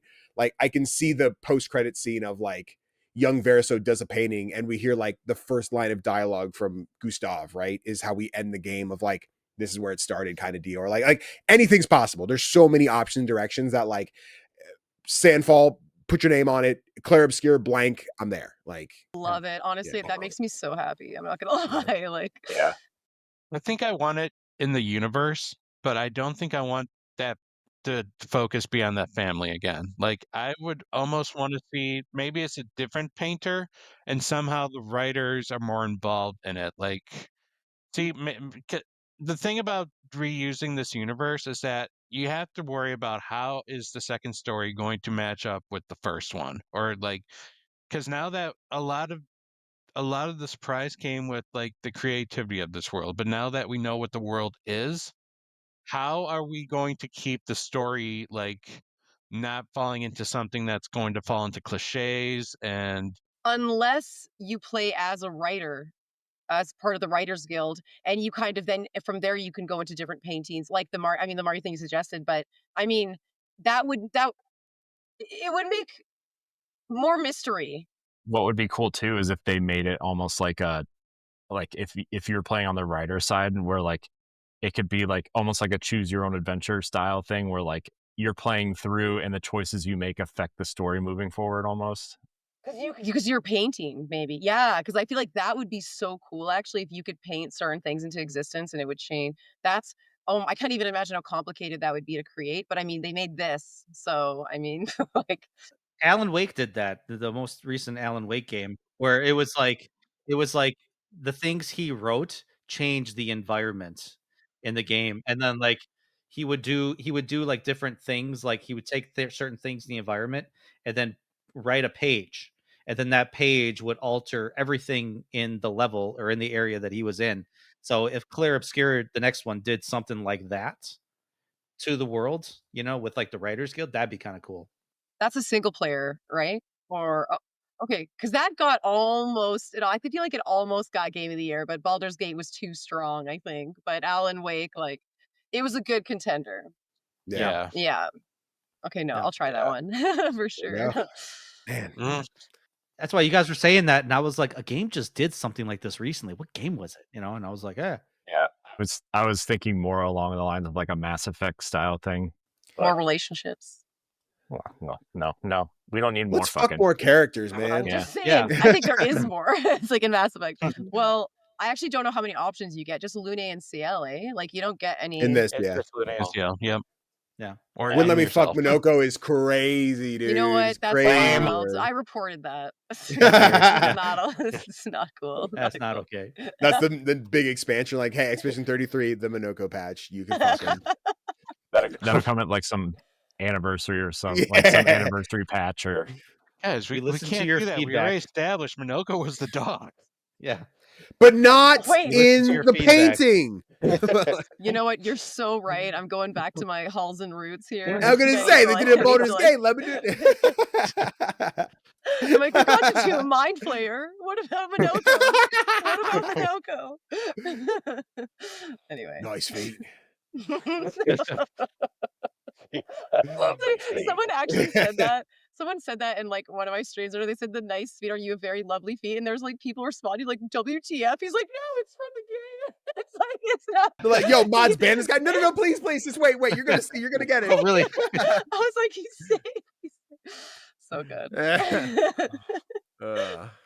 Great time. Great fucking game. Phenomenal fucking game. Oh yeah. I mean, it's my game of the year. I know we got some big contenders already, and more games coming out this year. I mean, I'm super looking forward to a lot of other games coming out this year, but it's going to be pretty hard to top. Gotta be game of the year. Yeah. It's, I sit here. If anyone can contend against it right now, it's Death Stranding because it does have a similar effect with the story. But I think because of the smaller size team and what they were able to accomplish with this game, I would still rate it higher just with the efficiency. Yeah, I think there's going to be a standout thing about it, right? Because again, for Game Awards, it's usually based on the outlets, who votes on what, where does the attention go? And I think though Death Stranding 2 is a sequel, and it's like, yes, cool, people do love it. I haven't heard. Again, depending on the circles, I'm not interested in Death Stranding. I think hearing the vocal majority of people screaming the praise of Clair Obscur, and then how many people in chat tonight were like, "You guys made this sound awesome! I can't wait to download it." And like when I talk to them, people are like, "This sounds really cool! I cannot wait to try it." Like seeing this audience continue to grow and grow and grow, and see this like, oh, we had a couple people in our chat already. Exactly. They just Yeah. they downloaded it already. they were just like, or they put "I'm it on down their it, wish list. yeah." And that's great. I love that. Hey, Yeah, people are excited to play it tonight, and like that, I'm excited Yay. for them. Granted, they sat here for the spoiler cast, and I hope they just like everything hope was you too like much. the Like spoilers. I missed all that. I'm not really sure. I'll go experience it and then like live it. But like this is such a Well, who was the once guy in a from generation kind of game. Baldur's Gate 3 that last year at the Game Awards he made that prediction? He's like, I already know who's going to win 2026 Game of the Year, and he did this long tirade of like, yeah, it's going to be like a studio who's passionate, who loves games, who's not making it for DLC. Like, Oh, the guy who wore the knight armor, the director of Baldur's Gate 3, I think, didn't he make that? I think that was him presenting to Astrobot for Game of the Year. yeah, but it was like leading up to it, where he made this really long monologue of just like, like next year is going to be a team of passionate developers who are not going to make a game for financial gain, for microtransactions, all this stuff. They're going to make a game because they love it, make a game because they're passionate about it. And it's like you watch that video now and you're like, damn, guy's onto something. That'd be a great TikTok when we grab the clip of that, put that clip, and then it's just like Clair Obscur. And honestly, like, it's not just like, and okay, this is like, I'm not like, again, I don't speak a lot of French, all that kind of stuff, but I am half French. And there's a lot of bad rap that French people get. I know, especially being in it, I understand it 1000%. Like, but it just, to actually have something that's like praising, it's like celebrating a whole culture. You see that whole thing is like celebrating so much of like French culture when it comes to the music. Like, there's so much about it. And it just makes you kind of like, wow, I actually feel proud for once for being French. You know what I mean? Like, I actually like it. Actually, finally, I feel this pride. President Macron. Yeah. Because there's finally this positive, beautiful light shed on like the culture of it, and it's not just food. Like, because obviously French food is highly praised, right? Baguettes did play a big part in the game. You know what? Actually, that's so true. I want to point out, I pulled up the speech. I looked up Sven Vike. I'm not sure, roast the game industry speech, whatever. For and then one of the top comments says he was right. Clair Obscur Expedition 33 will win Game of the Year. Is in the comments of that. So I'll keep going. Like, seriously. Yeah, he called it. That's so cool. I like really jumping the gun, because if it's another one of those years where I sat here like, let's go God of War, and then it's like Elden Ring. I have no hate for Elden Ring. I'm just I want it to be God of shocked War. that it was Elden Ring over God of War just due to the story alone. Yeah. That's what. But like, me. as I sit here, right, and I pick out the year, and I do mostly indie, so I'm really not paying too much attention to the AAAs right now. But I'm like, so maybe a Death Stranding, maybe so Clair Obscur. Right now, it sounds like Donkey Kong's a contender. Split Fiction. Split Fiction. Ghost Yotai will probably be in there. Yotai. Silk Song / maybe Hades 2, depending how those. Silk Song ain't coming out this year. Listen, it ain't. I don't believe it's a real game until it's officially here. Yeah, but exactly. Xbox said it's this holiday, so Wait, I don't believe what? anything. Xbox says a lot of things. Let's be honest. Yeah. What Hollow game? Knight Silk Song. Hollow Knight Silk Song. I thought The maybe game. like there was like a The Fable one mention. I'm where like, no, every it's time a next. direct no, comes no, out, Fable's put on not. clown makeup. Yeah, yeah. Maybe they're gonna announce. Listen, if there's Silk Song. anything, I wanted to come out so that these Indie World It's showcases dick, can stop everybody. each other. Shadow, Nintendo Switch Shadow Direct. dropped at the next Nintendo Direct. Yeah. I love how Listen, now it's ready. the Hollow Knight character sitting on the bench with Yep, the clown. just the clown makeup. Yep. That's hilarious. But yes, I think as we get through, we're just over halfway through the year. I think there's a handful of games to pick. I think we'll still get another sleeper out of nowhere. It's like, shit, this one really showed up. But like right now, I think that's Clair Obscur. It would have to be so amazing because I feel like there's no other game besides. Okay, again, Baldur's Gate 3 was like this whole thing where I was like, I feel like I felt when I was like reading and watching Lord of the Rings. That's what it felt like to me. And it's like that same with like Expedition. Like it's really hard to top. It's so hard to top the feeling and emotions that you get from these games. Like I just like, you know what I mean? Like I don't know how you could top Expedition 33. Like I don't We like. could have I, a 3-hour spoiler cast on it and still not even touch. I think Yeah. we could go we on for barely like 10 scratched more the hours. surface. Yeah, probably. we could barely There's scratch side At least quests 10 hours. that, yeah. Yeah. There's so much 24 to hour talk about. stream, you guys. We're starting right now. It's, Yeah. I gotta get some coffee. yeah, I need some. I'm gonna have to cancel some meetings tomorrow at work. Yeah. I was gonna play Marvel Rivals on stream or on before I went to bed. What's it go? We'll go play some games. Just hook up Too another bad. monitor. Everybody Too take bad. 5. Look Grab at your me, one. monitors. Grab your. I guess I'll just do my new game plus. Maybe there's Adderall Yeah. around. Yeah. Just Yeah. like help them. Y'all want There's some? so much Maybe- about this game that we could talk about. Yeah. But- Maybe if there's enough interest in this episode, maybe we could do a bonus episode Do or it, something. do it. Tell him, chat. Tell him. So, Yeah.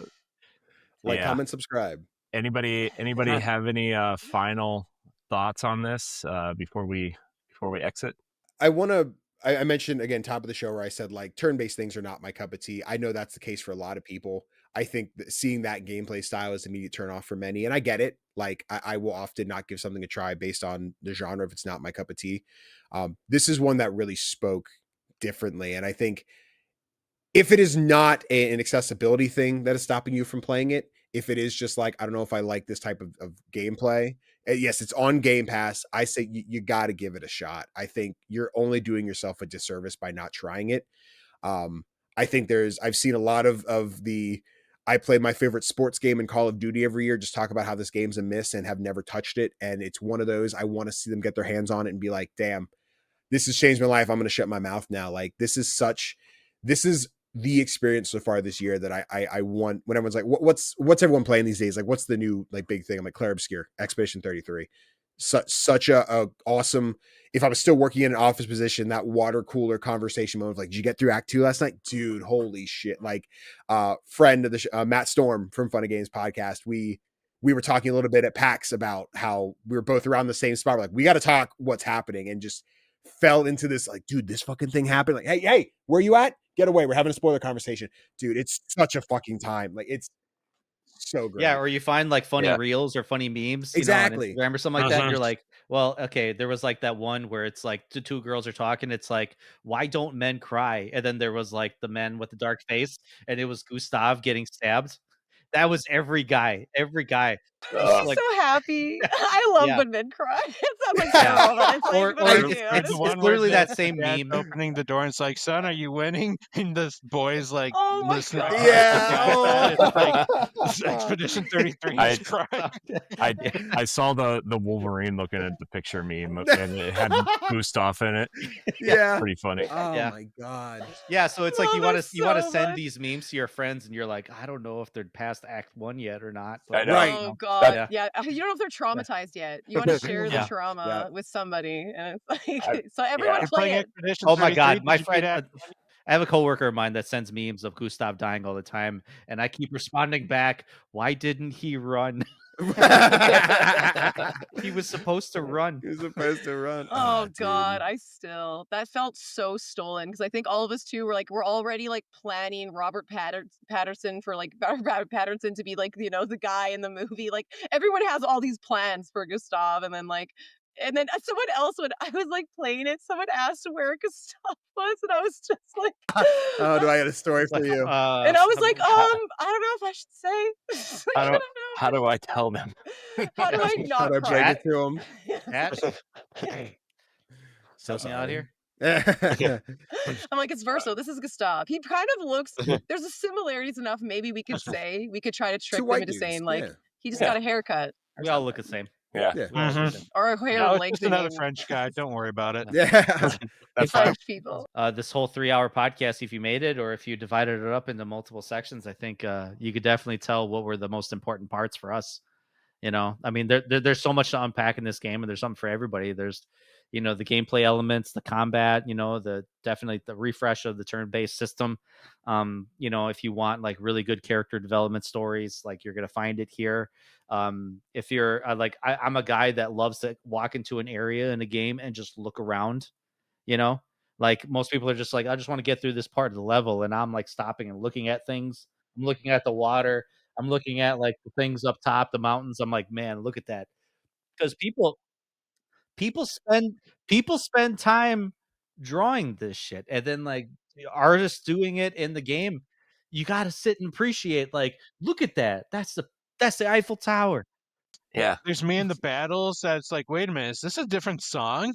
It's like, Oh, And like what good the heavy feeling. guitar riffs coming To in. point out the music again. Mhm. So, the music was done by one guy off of SoundCloud. Like, hey, we love your vibe. Do you want to do a whole game soundtrack? And then this, I don't know how much it grew over the years from when they started working on it, but this was like a dude on SoundCloud who fucking killed this soundtrack. It is fucking immaculate. So I have a quote from him from an interview. If you want me to read it real quick.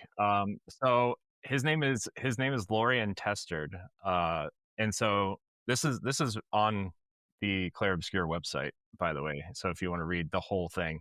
For a long time, I composed video game music in my free time, writing a new track each week in different styles to refine my skills. At the time, I was a guitar teacher, but once a week, I would compose and upload my work to SoundCloud. After a year, I had about 50 tracks online. One day, I shared one of my compositions on an indie game forum. That's when Guillaume Broche, game director at Sandfall Interactive, discovered my work. He reached out and asked if I would compose a soundtrack for his game. Oh That's my so God. fucking awesome. Yeah. Shoot your shot. Mhm. He Shoot your said shot. that moment marked the beginning of a beautiful collaboration, one that changed my life. From the start, I had a clear vision to Shit. create an immersive musical world where every song tells a story about the game's universe and its characters. Oh my God. We shared that vision. We both wanted to craft an extraordinary adventure filled with discovery and wonder.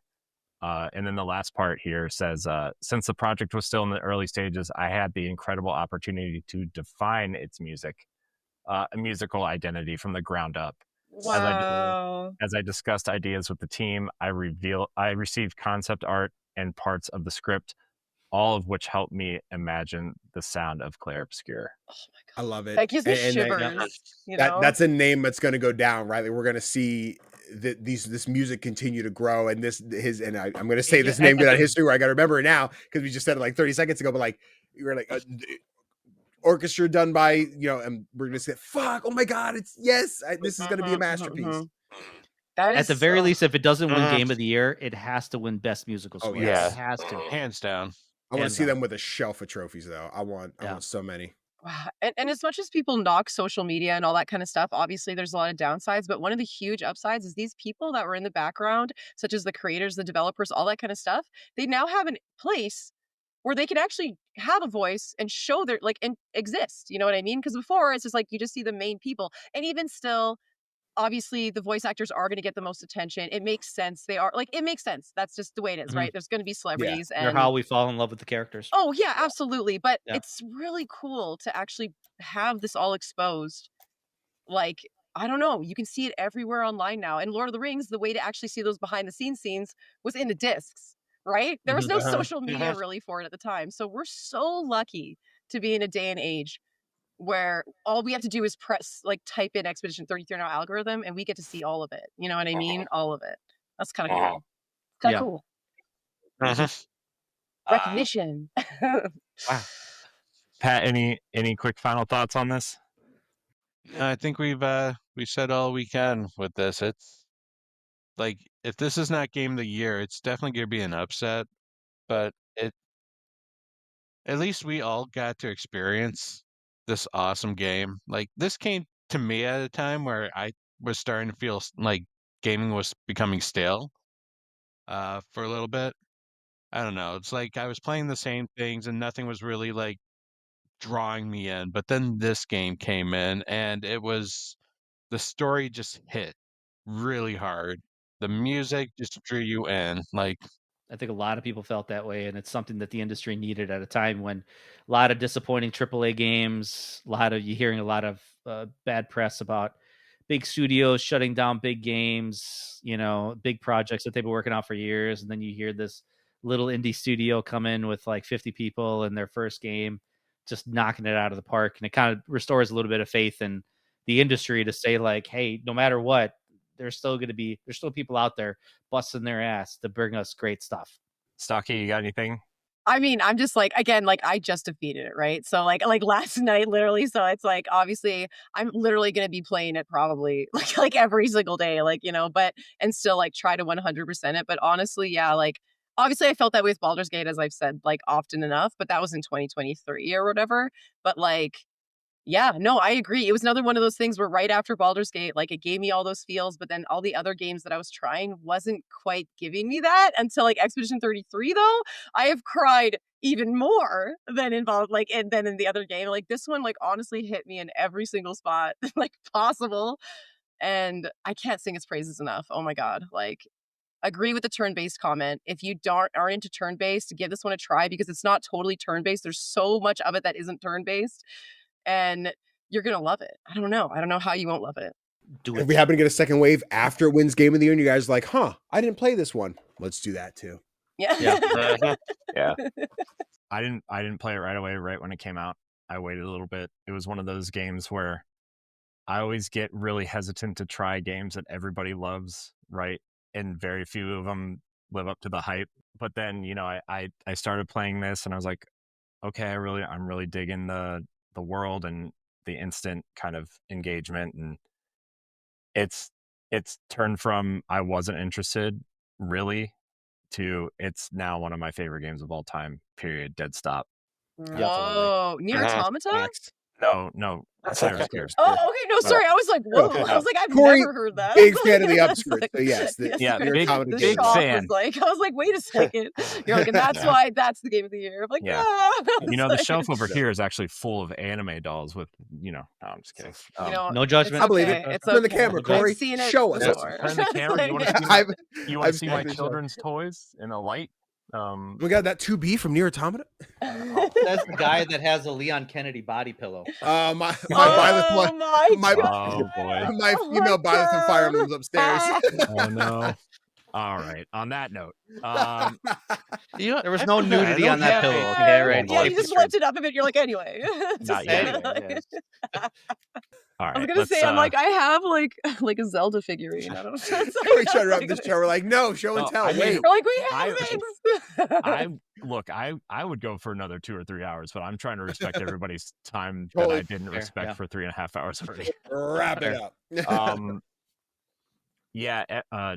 Danny, Stoy, Stalke, thanks for joining me and Pat on this. I've been wanting to talk about this for a long time, and as I know Pat has as well. Thank you for inviting me. Thank you, Corey. Taking essentially 4 hours out of your day to hang out with us. Before we go, I want you guys to tell everybody where they can find your content. We'll start with you, Danny. Where can people find you? I was gonna say jokingly, we should all three do it at the same time, so it's just a fucking mess of Yes. noise. Absolutely, guys. First off, thank you guys so much for having me. I am in a spot where all of my friends are still playing this game, so I've not had a big chance to just talk about it. So this has been nice. But thank you everyone so much for watching. My name is CGDannyB. You can just call me Danny, but you can find me all over the internet on Twitch, YouTube, TikTok, Instagram, whole 9 yards at CGDannyB. I talk all things indie gaming. We do a weekly podcast called Playlog Podcast. It drops every Thursday. Last week, we did a whole discussion on early access, whether it's good or bad, releasing games in early access that don't get the right attention, or releasing game in early access that shouldn't be there, Hades. But this week, we're going to be doing an episode on our favorite games of the 2020s, our favorite indies of the 2020s. So that'll be a fun discussion with me and Topher. And then, of course, I stream on Mondays, Thursdays, and Saturdays, twitch.tv/CGDannyB. I think this week we're doing some Ruffy in the Riverside as well as The Drifter. So both games I've got keys for that I have yet to jump into. So very excited. I played the demo, loved it, and they sent me a key. I'm like, oh God, so many cons. What do I do? But yes, I'm very excited to actually jump into it. So that'll be fun. But yeah, indie games, man. We love them. Come hang out. Stalke, where can we find you at? Oh yeah. I guess on the Twitch things, the Kick things, YouTube, I don't stream, but I sometimes post less than I should, and TikTok as well. I mean, it's a lot of variety games. I really, honestly, yeah. Those are the locations, though. I guess I already talked about it before, so I won't. I digress. Stoy. I am part of the Hair of the Dogcast network. It's a bunch of guys local that I been friends with for a long time. So I just joined their podcast group. We talk about video games. We talk about lore behind video games. Actually, funny enough, we recorded an episode this morning, and guess what game we talked about for 2.5 hours. So yeah, we record. We have episodes drop almost every week. We're currently going to be kickstarting a new series called The Umbrella Dogs, where we're going to be talking about the entire Resident Evil series, video games, movies, books, everything involved with Resident Evil. It's going to be a Resident Evil only type of podcast. So, and then little known fact, I'm trying to kind of kickstart a solo podcast called Retro XP. I'm a big retro gamer. So I just put out an episode last week actually on how to retro game, or what retro gaming options you have on the Nintendo Switch 2. So talking about like the Nintendo Classics, any other collections that you could buy, and kind of what the costs are. So I've done similar episodes with like PlayStation 5, like what retro game options you have on the PlayStation 5 and what you have on the Xbox Series systems. So that's kind of my little pilot project that I'm trying to kind of get off the ground. So, well, all three of you are welcome back anytime on anything we do. And everybody out there, I'm happy you're happy about this, because I've been getting nonstop texts from Corey like, oh my gosh, I'm so hyped about this, and it's like, I was so excited. What about this? I'm like, yeah, I was hyped too. Relax, we will take it. Well, so long story short, I was like, this is kind of like a new, like not like a new thing, but like a thing that I really want to add to the boss rush stuff, right? It's just like more current Spoilercast type things. And this was the one that I was like, this is the one I'm most excited for. When I get excited, I get nervous, and I feel like I'm just gonna fuck it all up at some point. But this one, you're great. This one went pretty well. This one went well. Then he comes to me, and then I just push Corey and like, go do it, Corey. Yeah. Oh, that's good. People, Corey. Literally. Well, I got to say, with everybody in the group here, like, this is a hard game to talk about, because I know all five of us are extremely excited for it. And the fact that we all gave each other the time, we all kind of respected each other when talking points were brought up. It seemed like everybody had enough to say about the game, because I was worried that everyone's going to be talking over each other. It's going to be pandemonium, you know, but like, you guys were a good group to record with. I definitely had a lot of fun. A bunch of professionals. So we've done this a few times. We've done this before. Yeah. Pat, thanks for your time as always as well. Appreciate you and your ability to navigate a spoiler cast, which I cannot do. Pat's a professional. Yeah. You did it. Everybody awesome out job. there, thanks for watching or listening to this podcast Spoilercast. And your question, if you enjoyed the video, you can check it out on the YouTube channel. You can leave a comment what you thought on the game. We really want to know what our community kind of thinks of the game. Don't be afraid to talk about it in this in this comment section. It's okay. Guys, I have a question before we close. No. How would you rate my feet? Oh, God. That's crazy. Oh my god, that's wild. Okay, wait. Man. Can't wait to turn into Patrick in the middle of a battle. If you want more free, pet- he said, damn. For free. We if you want just more showed pet feet for pics, free. That's crazy. you can go In this on economy. Patreon, patreon.com/Boss Network, where you can get. That's the high classic Yeah, that's the super tier. the platinum feet tier. Yep. No wash feet on that tier. Oh, jeez. Hot, so Yikes. hot. Yeah. It's just... You can subscribe at a tier that's right for you. You can get exclusive and early access to content for as little as $1. You can become a Patreon producer for $5 and more. Thank you, Danny, and thank you, Sagi. Thank you, Stoy, for joining us tonight. Thanks, Pat, Of course. as always. And everybody out there, thank you so much for watching and or listening. And until next time, we love you. Goodbye. Bye. Toodles.